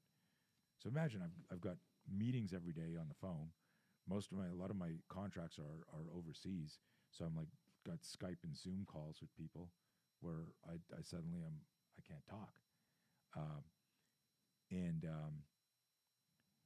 I'm going, I can't go to Vegas. But there's people who flew in from all over the world to meet me. And I was so embarrassed with how I looked. I was embarrassed. It was almost like, somebody said, oh, I know you're an actor, but now I'm not putting down acting or accounting. I'm just giving just an extreme makeover example. Yeah. You've been an actor all your life. Tomorrow you're starting in accounting. You're like, I hate numbers. I'm scared of numbers. I don't do spreadsheets. It was everything you love, which is talking and coaching and webinars and motivating people. You can't do anymore because I couldn't talk. I couldn't chew. I drink. It's almost, thinking about this is like you go to the dentist and they freeze your mouth. Yeah. That's Yeah. what it's like. Yeah. Like I drink and water would pour in my mouth. And my heart's pounding. My sympathetic nervous system's going crazy. And my wife says, you don't have to go. You got a whole team there. Yes. They'll understand. And I was like, I didn't articulate this then, and I'm going to explain what I think happened. I went, I'm a fucking leader, and I teach fear management. And fear management isn't doing things when you're not afraid. It's doing things when you are afraid. You're managing fear. And when we teach people to get to know fear, K-N-O-W fear, it's understanding that there are lots of things in your life that you need to fucking do because you're the husband, or you're the man, or you're the leader, or you're the dad, or it's your fight, right? Yes. And you can't go, oh, I got my trigeminal and facial nerve have been injured. You know, can I talk by pinning my mouth? Yeah, so go fucking talk by pinning. And I flew to Vegas, and Sam, I walked in there, my heart was pounding, tears in my eyes, told everyone what happened. Everyone like fucking stunned. I said, I'm not. And to help this heal, like it brought on when your nerves regrow, especially like in your face, coming through your neck, like it's impacting your vagus nerve, which is your fight or flight. And I'd be sitting there, and all of a sudden it'd be like, you know, I don't know if you ever had a panic attack or No, sudden. I hope you never do, but like I'd never had them, and all of a sudden I was like, I got to get out of here. Like my whole nervous system started going. And I speak to people about it, they go like that shit can trigger that because it's just impacting your nervous system, and it's trying to grow back. I do like I'll do like exercises, you know, with my eyes, with my mouth to get them to move to. Yeah. But you're like talking to your nervous system. It's insanely exhausting. You know, you do it for like 2 minutes. You're like, okay. But my whole point there is like that. I thought you were going somewhere else when you said tell the story, but it was just No. the idea. The idea here for everyone listening is a stimulus gets introduced too quickly, and then in between what you're going to do is your gap time, and your gap time is where you want to kind of imbue this strategic blueprint of how am I going to handle a confrontation? What are in certain scenarios, it's what are my moral, ethical, legal obligations in this, you know, because you can do something that feels good and then you're in jail, or you lost your business, or you lost your family, right? And that felt good to your ego, but it wasn't a big picture, you know, intelligent decision. With me, with this, almost like the business betrayal. It wasn't like, oh, you know, oh, Tony, you're wise now, you'll just accept this. It was, you know, crying and yelling and fucking angry, like I had to cancel seminars, because my energy level, I would have like 10, 15 minutes, and then I would just, okay, I need to get out of here. Even now, like a year later, like talking for a couple hours to you, Yes. I've got to actually think about how I articulate, because the muscles and the nerves in my mouth don't work. Just like there's times where if I'm not thinking about it, it sounds like I have marbles in my mouth. Got right? it. Got it. So it's you know, but we talk about, you know, hey, what was the best thing that ever happened to you in business? Was it that, you know, I did a $17 million deal with the U.S. Army. Yeah. Yeah. $17 million. Was that the best thing? No, the best thing that ever happened to me was when two morally corrupt people fucked me, and that transition gave me back my life. Yeah. Not because they said, here's your life back. No. Because I rediscovered that You chose. that like that wasn't me. And I like what you said, is that I had been compromising my personal ideals and beliefs. And listen, we change our beliefs, we Yes. evolve and we grow. But what was the path that I was on was making me miserable. We change, but there's one thing, and this, like, there's tons of gurus that talk about this. I'll talk about thousands of men's experience in the past 6 years and my own. That's the only reference I'll come from. My being a witness inside of I've done 58 Warrior Weeks. It's 58 fucking weeks. It's a year of my life, like, invested into 1,000+ graduates. We change, I agree, but there's one fucking thing that doesn't change. We just need to. The problem is most of our life we're seeking it, right? And that's called purpose. Our purpose doesn't fucking change. Right? So you hear all the time, I'm seeking who I am, I'm seeking my purpose. But what you don't hear is what you've done here, and so many men are doing, which is, man, I'm building my purpose. I'm not fucking seeking my purpose. Fuck you. I'm not seeking my purpose anymore. I'm not buying your bullshit seeking stories. I'm not coming to a fucking seminar to seek it. I'm building my purpose. And life happens. Situations like, you know, in business. So business, there's a sudden violence in business. Comes back and there's a sudden violence from your body. Right. There's just two scenarios you've been in. True sudden violence. There's more, but yeah, like yeah. No, there's more. But well, I mean, you know, those are family and you know, spirituality and. But the message here in the conversation between us Yeah. and what we're sharing with everyone listening to this is the message, at least for me, is you can't move to your next chapter or write your next chapter or make your next move unless you accept what's going on and then get strategic. And in that process, there will be emotions and there will be flat tires, metaphoric flat tires, where you stop and, people around me saying, hey, this will heal faster if you just accept it. I'm like, well, fuck you. Thank you. That's Yes. great advice, right? But it's true. But it is what it is. And the bottom line is, the part of my healing and my education reintroduced me to several amazing researchers on breathing, because my sympathetic nervous system started to just get jacked from the injury. Yes. So I could be in doing a scenario or confrontation or public speak. I'm totally calm and everything like that. And then I'd be writing a post, and I'd see a glitch in the internet on the laptop, and my heart would start to race. What if my fucking post gets deleted before? Like a ridiculous, like, who gives a shit? Write it again. But it would almost, I had the same feeling like I was being chased by a fucking saber-tooth tiger. Yeah. My fucking nerve. So what happened as a result of this? I started studying meditation, and it totally changed how I looked at shit. Started studying different breathing techniques. Totally changed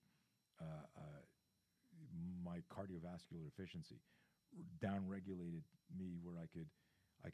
It changed my self-awareness, where I can, feel something happening. My self-awareness goes, dude, that's the fear spike that triggers the adrenaline dump that puts you into the rage that makes you say to your employee, what the fuck? As opposed to, hey, what's going on here? Can I help you? Like today I had a thing where I got asked a dumb question. And old Tony, angry Tony, would have been like, what's our fucking SOP on this? Right? Today I was like, hey, I really think that you could have solved this without me. And I want you to try to solve it. And if you can't, I'm going to help you. But I need you to figure this out, because I believe you can. There was a conversation. Oh, yeah, okay, cool, I'll try that. Because people just use that learned helplessness. Yes. Because we do things faster, so you got to get a move over, Sam. Yeah. Do it. And Yeah. just, all I got to do is hesitate in your Tony, and he'll grab it and fucking finish it. Correct. So with this whole thing, we were talking about earlier, this also was the proverbial blessing in disguise, because my work tempo, and it's funny because a lot of people who know me, I remember going away to a retreat a few years ago where you had to turn in your phone. Yeah. So I told a bunch of people, hey, I'm not going to have my phone for 9 days. Yeah. And like people literally were laughing out loud. Yeah. Laughing out loud. You will not be able to do that. And I said, yeah, I will. And it was funny. When I finished it, I didn't turn on my phone for 3 days after. I didn't want the fucking technology. I didn't want the interruptions. And so this whole thing amplified my self-awareness in that journey, in that path, which, to come back to what you were saying before, made me reconnect to my purpose. When I was 15, my mom said, hey, what are you going to do when you're older? You're going to go into the family business. You're going to be a lawyer. You're going to be a doctor. In the 70s, you were either a lawyer, a doctor, family business. There were Engineer, there were no other careers. Maybe a couple others. A vet, like a police officer, firefighter. And I said to her, I was stretching on the floor looking at some Bruce Lee magazines. I said, Mom, I'm going to be a famous martial artist like Bruce Lee. I'm actually inventing my own martial arts system. I actually said I'm going to invent my own martial arts system. She's like, she patted me on the head and said, okay, dear, we'll talk about this when you're older. But that's, and that's what I still do. But now I've expanded self-defense from physical self-defense to emotional, psychological, spiritual self-defense. Yes. And so people don't realize this, like, if you don't know how to protect yourself or your family, but you buy organic and eat healthy and do stuff, what I need you to understand is buying healthy food and making your own food is a form of self-defense. Correct. Right? You're not putting shitty carbs in your body. You're like thinking about that. So that's self-defense, but you really don't know anything about actual self-defense. So all these little areas, you go, I got life insurance. I go, guess what? You got to die to collect that. That's not fucking practical. Yep. Right? So it's an interesting thing is to think about, I throw this out to all of you, is to think about self-defense holistically. Yes. So right? I mean, it comes down to one of the fundamental things that we stand for here at Wicked Warrior, and that is ultimately doesn't matter what religion you come from or what background in spirituality you have. There's a point in your life where you're gonna have an encounter. Like I'm just gonna use the terminology like that is used out there. Like religion is really information about God, and when you're done with information is when you actually give yourself a permission with an encounter. Now that encounter could be brought to your door through a situation, sudden violence, let's call it for the purpose of this conversation, or could be brought by somebody. Somebody comes in and you don't plan on meeting that person, and there's a conversation develops, and there's a message that comes along. I look back at my life 6 years ago. You know, spirituality didn't even have fucking any meaning. I look back until 5 years ago, like just until last year, it still was in a seeking. It's been only a year that I've been building it, and I've been building it on my own term, and I've been living it by understanding not that I've been living it by the philosophy that there's a fucking science behind fate, that there's a mathematical formula behind feelings and believing, and there like kind of like maybe you when you went and you studied like, okay, this is happening. There's got to be something scientific, biological behind this that actually makes the guy flinch, right? And you're gonna discover. So I'm on that path personally, which I call the spiritual development. It's above and beyond religion. It's above and beyond the information that I already have. I choose at 42 that I don't want to restudy the same information I studied for 42 years, right? Right. That I give myself permission to go and discover and be an explorer, not a fucking seeker. I'm like, I know what I'm building, but I am going to explore in order to build. And I kind of feel that, you're the same kind of guy, same kind of caliber. And in the process of doing that, there's a tribe. There's a tribe that gets connected to the message. And in the process of serving yourself, you begin serving other, not serving to save, but you're serving to serve primarily yourself. But it takes a lot of years to come to that point. Typically, it requires the process of letting go. Just like you, I let go of the executive in oil and gas, and the guy I had a similar company in oil and gas that was taken away from me as well. That has brought me to the doors of Warrior to consider even this path and moving forward. So the point of the conversation is the following. Today, at 59, you're leading. Why don't you tell us a little bit about like the programs you're leading and your team is leading, and because a lot of our guys listening to this, I can guarantee you, they'll be like, "Hey man, that was a fucking awesome story. This is." Because our guys only listen to real shit, Right. and they want to know about how to become more certain. They want to know about how to manage fears. Guaranteed, they want to know how to manage fears, not only in physical situation, because the guys listening to the podcast are trained just like you to take that and then bring it into family, into business, and that's what you do today. There's a lot of teaching on. Obviously on the self-defense, but you link it through your Right. speaking sessions to business. So why don't you tell our audience a little bit about the programs and where they can find it? Yeah. So the in terms of everyone listening to this is like either a dad or will be a dad one day, or might not be a dad, or everyone's in business. You're either working for somebody or you got your own company. And the reality is, I tell people this, that every moment of doubt or hesitation is directly linked to our relationship with fear. So I tell people who you talk to impacts who you marry, who your partners are, whatever. So who you talk to, where you live, how much money you make, how much weight you lift, whether or not you'll protect yourself physically or not, is all linked to fear. If you didn't fear, what would you try? What would you do? What would you? And that's why I said it earlier on. Like, I know guys that will jump out of an airplane to go, on a rescue, people, or go fight for their country, but they can't get up and do a speech, or they can't say "I love you," or "Hey, go ask her to," you guys are eyeing each other. Go ask her for a date. No, man. And they got to do another shot, right? Yeah. So it's amazing when you change your relationship with fear. You change your life. It changes everything, because now you're it's now metaphorically, you're in the executive function inside your brain, and there's this moment where the highways of the reptilian brain and your cognitive brain intersect, and that's this deep area where I go, no, just go do this, and you're like, and all moments of hesitation, like I've worked with professional athletes, they go, I can't sleep, I got this event in 2 days, I'm fucking scared to death.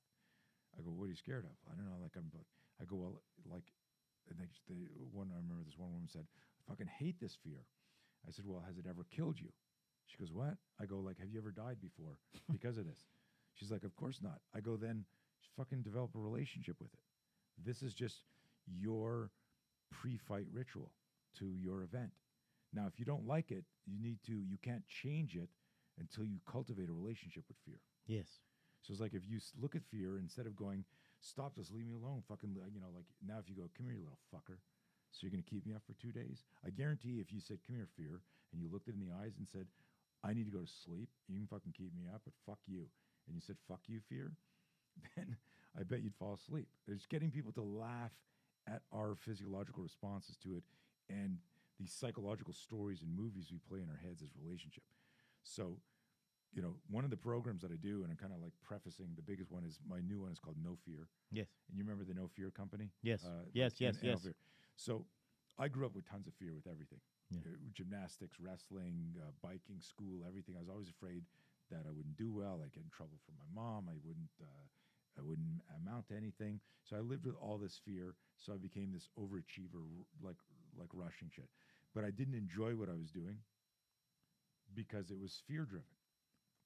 So I couldn't experience the real talent. That is the inner thread of everything that led me to, getting beaten up at 12, saying to my dad, hey, I just got jumped at school. Oh, you got to learn martial arts, going to Taekwondo school, discovering Bruce Lee, and then this whole journey. But inside there, I knew there's no way I could know at 15 that I was going to develop what I was going to do in my 20s and 30s and 40s and 50s. But if we look back and we do a look back at the whole thing, you go, holy shit, you see all the dominoes are in place. Yeah. But it all comes down to, no matter how scared I was, I still took the next step. Yes.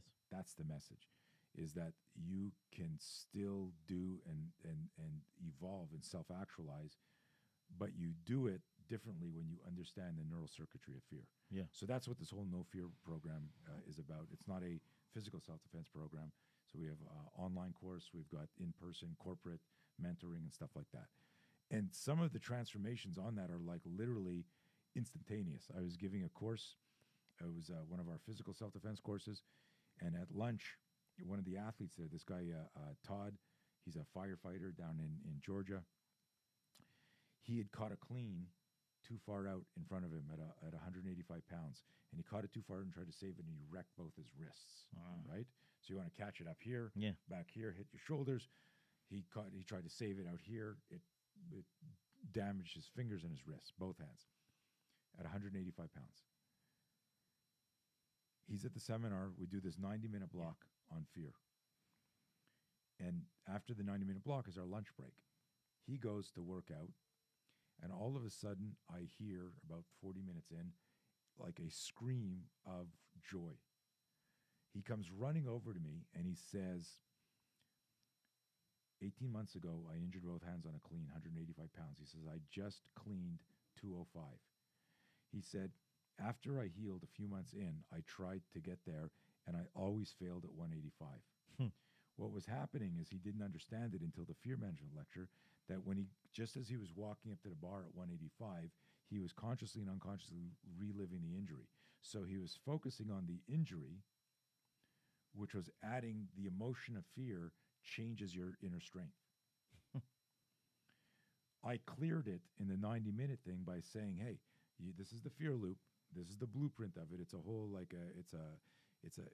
can even, if you Google Tony Blauer cycle of behavior, you'll see all sorts of shit on it online, and you'll see actually the chart that I grew out. But when we live in the fear loop, we change everything. It's like doing Murph with a weight vest and without. It's obviously easier without, but you're supposed to do it with. The weight vest is the metaphor of fear that you're going to have to carry some extra weight around sometimes. You can even bring this fear to a very basic level. I'm going to describe to you, Yeah. and you can emphasize on this. Is think about a guy that wakes up and wants to exercise at like 9 o'clock. Supposed to, like, he knows that he has to work out, right? And now there's some kind of fear that makes him not do it, right? We can that we can call it resistance. Can fear show up as Yeah. resistance? Well, but in a these- mild but- way. But these are all the layers, and this is cognitive dissonance, and that's how we change. So I see the pre-contact cue in my business. Cognitive dissonance is where it's a psychological term for I don't want to deal. So the dissonance is something's off, Mm. and what I'm doing is I'm correcting it so that I don't have to really look at it. I'm making it okay. No, it's okay. It's probably not that. You'll be fine. Yeah, I think this guy's fucking you. No, he wouldn't do that. Okay, let's go on. Right? And so the guy using your example, who I had it this morning. Listen, I'm the fear management guy. I got up too early, missed an 8 o'clock meeting because I had a technological glitch that didn't put it in. So I started working on something else. But in the back of my head, I'm going, I had something at 8. But I'm getting ready to come here. I got a bunch of emails. Didn't sleep good. I had a bunch of work done on my neck and my face yesterday. And when I get stressed, the tension comes in here. And I said, I don't want to be on the show when I can't talk and articulate and be myself. And what I realized was, like, that makes sense. If I called you up and said, could we reschedule? I'm having a shit day. Yeah. Or I caught a cold or whatever. You'd have said, yeah, man, we're fucking neighbors. Not like you flew me in, right? Yeah. But what I realized, and guys, listen to this. This is all self-awareness. I realized I was afraid. I'm using the word fear. But it was like, okay, you didn't sleep as much. Your morning started off shitty. If I was a prima donna, like some Hollywood prima donna, I'd go, that's it. We're not shooting today. I got a zit on my nose, right? And so, but I said, are you manufacturing the resistance so that you don't have to deal with the tension in your face because you're going to be on TV? And it was about being true to myself and having the self-awareness to go, there's no reason why you can't have a good conversation. And if people can't listen, if people go, this information that is life-saving, I can't listen to it because the guy's lip doesn't move the same on the left as it does on the right, then you're a fucking asshole. Yeah. Right? Fuck you. Right? So, but this is the trap that everybody here has in a certain part of their life. It's true. Which is why you need a holistic program. It can't just be. Wait, you brought in a key. So fear is sometimes in its mild version is, are you manufacturing the fact that you don't want to deal? Let's say for that guy, that you don't want to deal with running the first 400 meter because you know that you're gonna be like, you're gonna be whispering for air, or you're gonna have some chin, If you know what I mean? If you knew when you were doing CrossFit, you're dealing with a lot of fear. You hated coming in last. Yeah. If you woke up the next day and really believed that you were going to win every event and be on the leaderboard, you'd run to the gym. Yeah, that is true, because every Sunday I'm pulled, like I wake up at 5 and we have a soccer game that starts at 7:30. I wake up at 5. I can't even go to sleep because I'm excited about it. It for 5 years it's fucking pulled me towards it. Yeah. So this is the whole thing. So this is this mindset piece of, like, you can't get better at anything in life unless you do reps. And the only way you can do reps, a repetition of something, right? The only way you can do reps is to do the first move. So if you go, I'll start my workout tomorrow, I'll start my diet tomorrow, I'll start being more open. I'm going to, we have meetings and I'll go, hey, everyone's fucking phone down. And they're like, no, I just got to, get your fucking phone down, right? Because unless that person, I'll be at the dinner table with my family and everyone's on the phone. I go, hey, ask them what they want for dinner. I'll order for them. They're like, what that? Who are you fucking like, I just got back on a trip. Put your fucking phone down. Phone down. Right? Yeah. So, it's funny. But it's, I believe, to answer your question, like, yes. everything, if there's something you've decided you want to do and experience and you're not, and truly you can, it's not like a financial or this is inside a volcano. Obviously I can't go do that, right? Yeah. Something stupid, like something that's not going to injure you or a child or an animal. Correct. Then, and I'm not also, just to be clear, because someone out there were going, what's he talking about? Like, my list is this long. Yeah. It's my bucket list. I can't get I'm talking about like something in your immediate, vicinity where like working out or talking or communicating or no phone or a day off or going to a movie, with Business your, meeting, whatever. If you're avoiding it, well, that's the operative word. If you're avoiding it, if you peel the onion, it's fear. It's people said, well, I disagree. Sometimes it's this, and I go, well, then why that? If you ask the questions to the point of exhaustion, the answer always comes out to at the bottom, Fear. I'm afraid. Well, why didn't you say this to so and so? I was busy. Well, why wasn't? What do you mean you were busy? Well, what were you busy for? Because if you go, well, I didn't think they'd have time for me. Well, so that's fear of rejection. And Correct. I'm not trying to like make this all woo woo. That if you look at the onion, all decisions require permission. And for you to have permission, you need to be motivated. For you to be motivated, you got to believe the outcome's going to be positive. Nobody is going to move towards something. Like if you went, if I said to you, hey, next Sunday, everybody on the soccer field is going to get electrocuted, a storm is going to blow in, and everyone's going to get electrocuted. Yeah. No one's going to die. You're just going to get electrocuted. Yeah. If you believe that, you would no show. Correct. You would go, guys, Fuck that. I'm not coming Sunday. Yeah. I know we're all getting electrocuted. So this is a stupid, cartoony example that and this is all part of my cycle behavior. Yeah. It's all part of my neural circuitry fear, that we have whatever the scenario is, we need to immediately link, are we motivated or are we not? And you hold your motivation in your mind. Mm-hmm. It's not in your heart, it's in your mind, it's in your head. So if I say to you, like, do you like running? I fucking hate running. No, I don't like running. Right? This is an obvious answer. Right? So, but I hate running too. So I tell people, I go, well, how do you stay in shape? Well, sometimes I program a run, but I tell myself, because you hate it is why you're going to do it. It's going to make you more mentally tough. Muhammad Ali used to hate running. Mm-hmm. So he'd put his running shoes on top of his alarm. So when his alarm would go off and he was quiet, and he'd go to shut the alarm, he would touch a running shoe, which was a psychological trigger. Get the fuck out of bed, put your shoes on, and go for your run. Because he knew that road work was important for his success. So even somebody as amazing and as great as the great one had little psychological triggers. But you can't do that if you don't understand fear. And so you get to it easier. But I really, really believe that.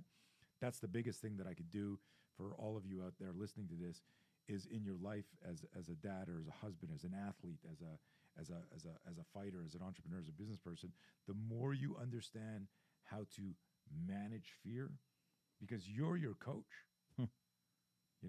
I asked Sugar Ray Leonard, I hung out with him a little bit. I knew him for a while. And I asked him one day, one-on-one, I say, hey, it was right after he let go of Angelo Dundee. So Angelo Dundee had trained him for years. They had a negotiation dispute. They split ways. Sugar Ray was in Montreal for some business. A few years after, he had fought Duran in 1980, which is where I first met him. Yeah.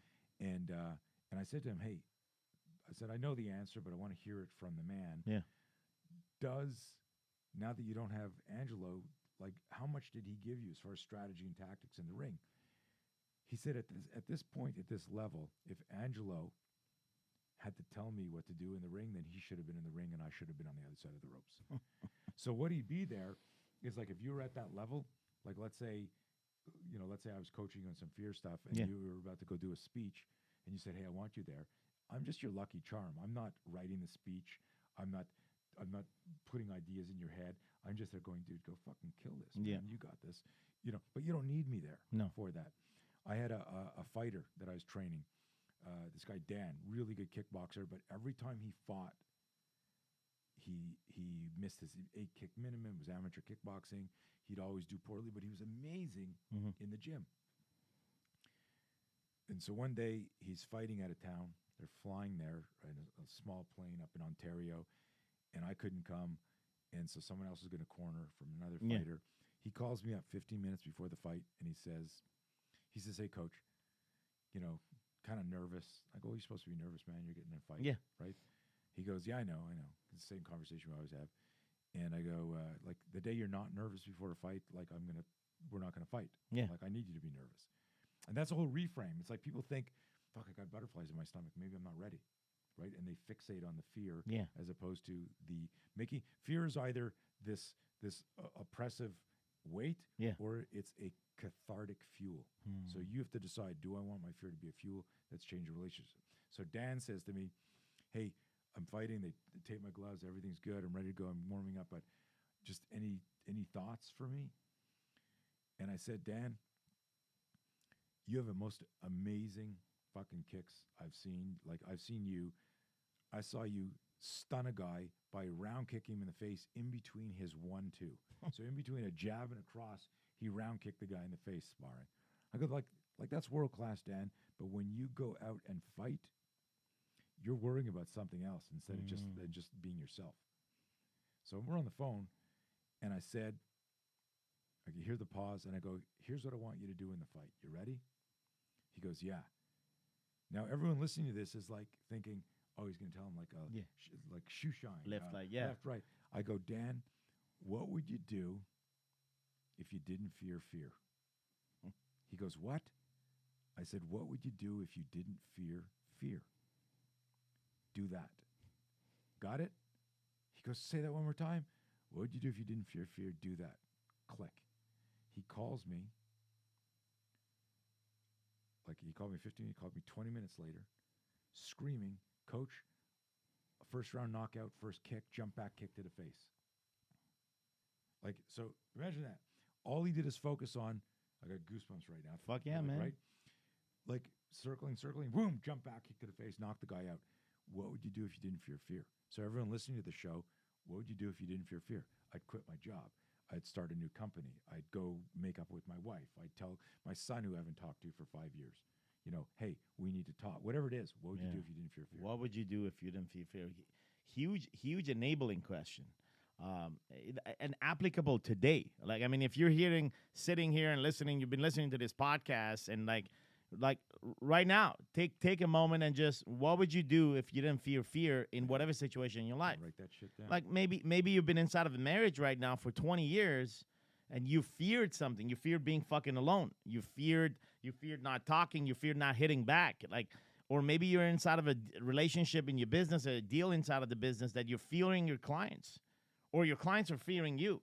So one of the things that, you know, that came across Warrior Week, one of the Warrior Weeks, I don't remember, is you should not fear anyone, and you should not have anyone fear you, right? Often those that fear the most in a hidden way make others fear them. Right. Oh, yeah. There's a great quote that I share in all my training. Yes. Of course, I never answered your question, all the different things we do. I'll get to that. Yes. But when I'm mentoring my trainers, there's a quote, and it was anonymous, you know, not attributed to anybody.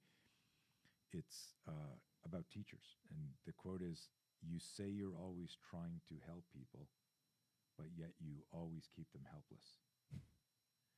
And you see that in business, you see that in masterminds, you see that in Everywhere, in martial arts, you see that in, you know, and people do that. You could go to a hairdresser who's working your hair going, you know, we're the only one that had this product, and I'm the only one that has this technique. Well, that's using fear to manipulate somebody. Helpless. So it's keeping them helpless. Like, where are you moving? I got to go there.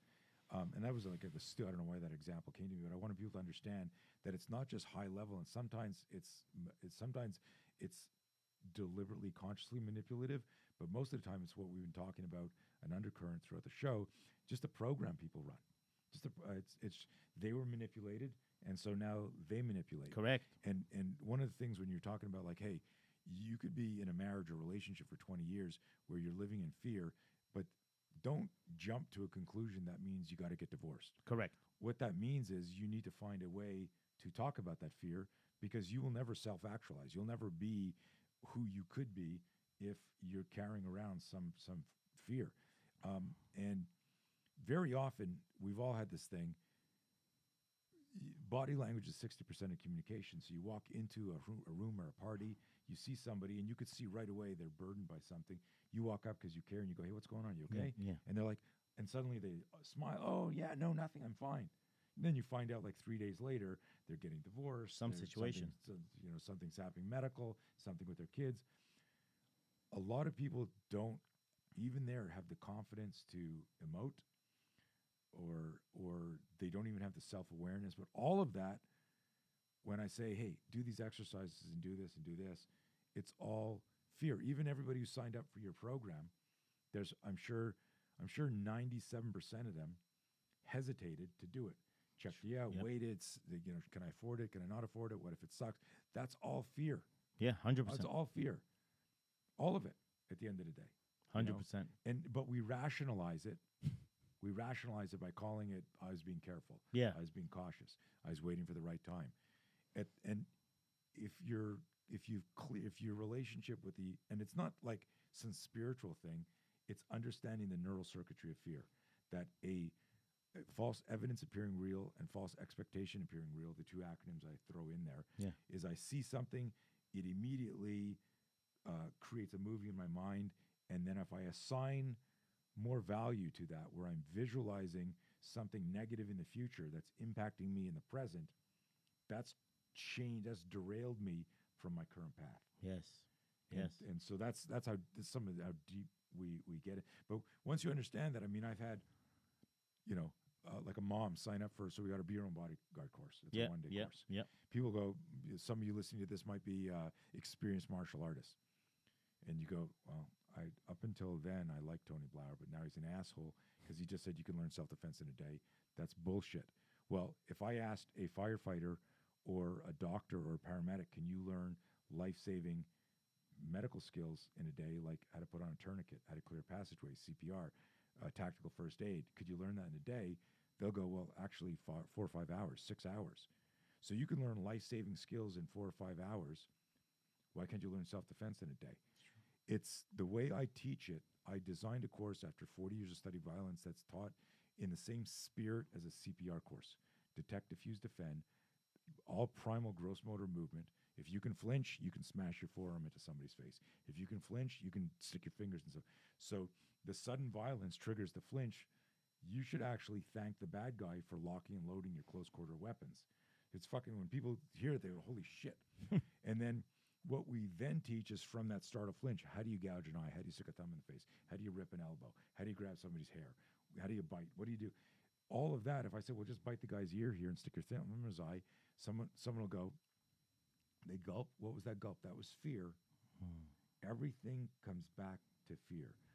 The reason you don't defend yourself when you could or should is because of fear. The reason I didn't say to my partners when I first got the spike was because of fear. And it wasn't that I was afraid, because look at what I did, right? Yeah. It wasn't that I was afraid of the fight. I was afraid to be right, because then I realized that this bullshit life that I had created in Virginia, It would not be. I thought, well, now I thought I made it, but I really didn't. So it was I had started to believe, I'll use your language, the lie that I had, because the lie I had wasn't so bad. $500,000, Yeah. Big fucking house, $12 million a year, traveling around the world, not a bad lie, but I wasn't happy, and I knew that. So the things we do, we got instructor courses, trainer courses. We've got, I want to, when I was 20 years old, I was asked by a venture capitalist, what do you want to do? And I said, I want to make the world safer. He sits back in his chair and he goes, how are you going to do that? And it was after this confrontation where I totally changed self-defense. I said, I have intuitively stumbled upon an approach to self-defense that would make all humans safer if they just understood it. I didn't have all the fancy language I have right now, but I knew that if people learn stuff in the context of scenarios, bad guys only want one of three things: property, body, or life. Bad guys don't want to get caught. They don't want things to take too long. And I'm talking about opportunistic violence. Yeah. I'm not talking about like organized crime. So that's like ATM, date rape, getting jumped. People don't understand situational awareness. They don't understand how to devalue themselves. So if there's a predator out there and he sees like 5 people in a bar and he's thinking about who to pickpocket or who purse to grab or who to follow at the parking lot, there are signals that we present. Yeah. Right. And so I said, like, that's a self-defense course. That's different than learning Taekwondo. That's different than learning Jiu-Jitsu. That's different than learning, Krav Maga. Yeah. And so it was, when I said to the guy, I've got this vision, he actually looked at me and said, you don't think that's a little grandiose? Because what I'd said is I want to make the world safer. Yeah. I didn't say, I need some startup capital for an app. Yeah. They didn't have apps in the 80s, but Yeah. but you know what I'm saying? It's like it was too big even for this venture capital. He didn't, but here we are, 59 years later. Yeah.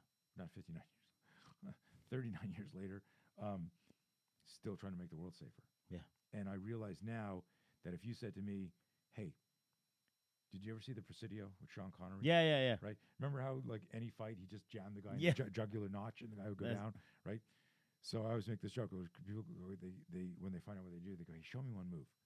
And I go, there is no one move. There's no, like, and if you don't believe in yourself, you're not going to move.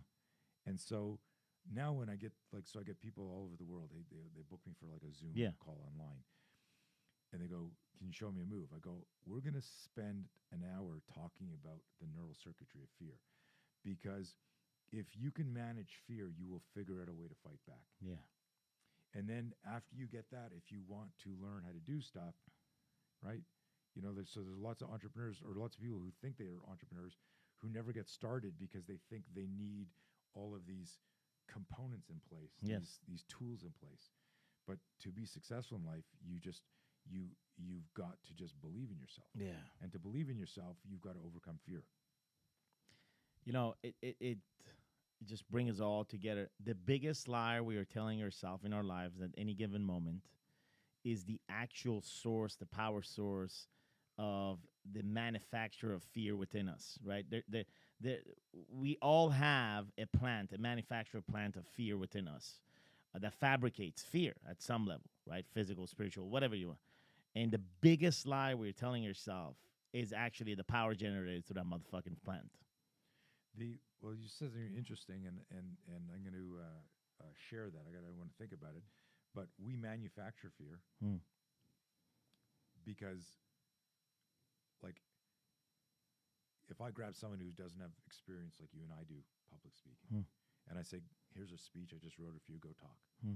They can't. They'll be like, I am here to talk to you about fear. Right? And they're freaking out. They manufacture the fear. And I actually said this in front of 300 students at a university years ago. I was talking. I said, hey, what's your number one fear? They'll put their hands up because it's on the list, right? Fear of public speaking. Number 2, sharks or loss of security, death of a loved one. Nowhere on there was rape or violence, right? It was a university crowd, so sexual assault's a big thing. Yeah. I go, date rape isn't on your list? You would rather be raped than give a speech on the stage that I'm on? You should see the fucking class. You should see the administrators going, holy shit, what did you just say? I said, there's 2 big monitors there. They weren't playing. So visualize this. You're up here stuttering through a speech, or you're in an alley getting raped. Which scenario do you want? And people are stunned in silence. I go, why the fuck is public speaking your number one fear? It should be random violence committed to somebody I love or to me. And when you understand how to handle that, you understand how to get up on stage and talk. Yeah. Because you understand, no, I'm going to defend myself. I'm going to protect myself. So it's so huge. I mean, this is again that 15-year-old. I could teach self-defense.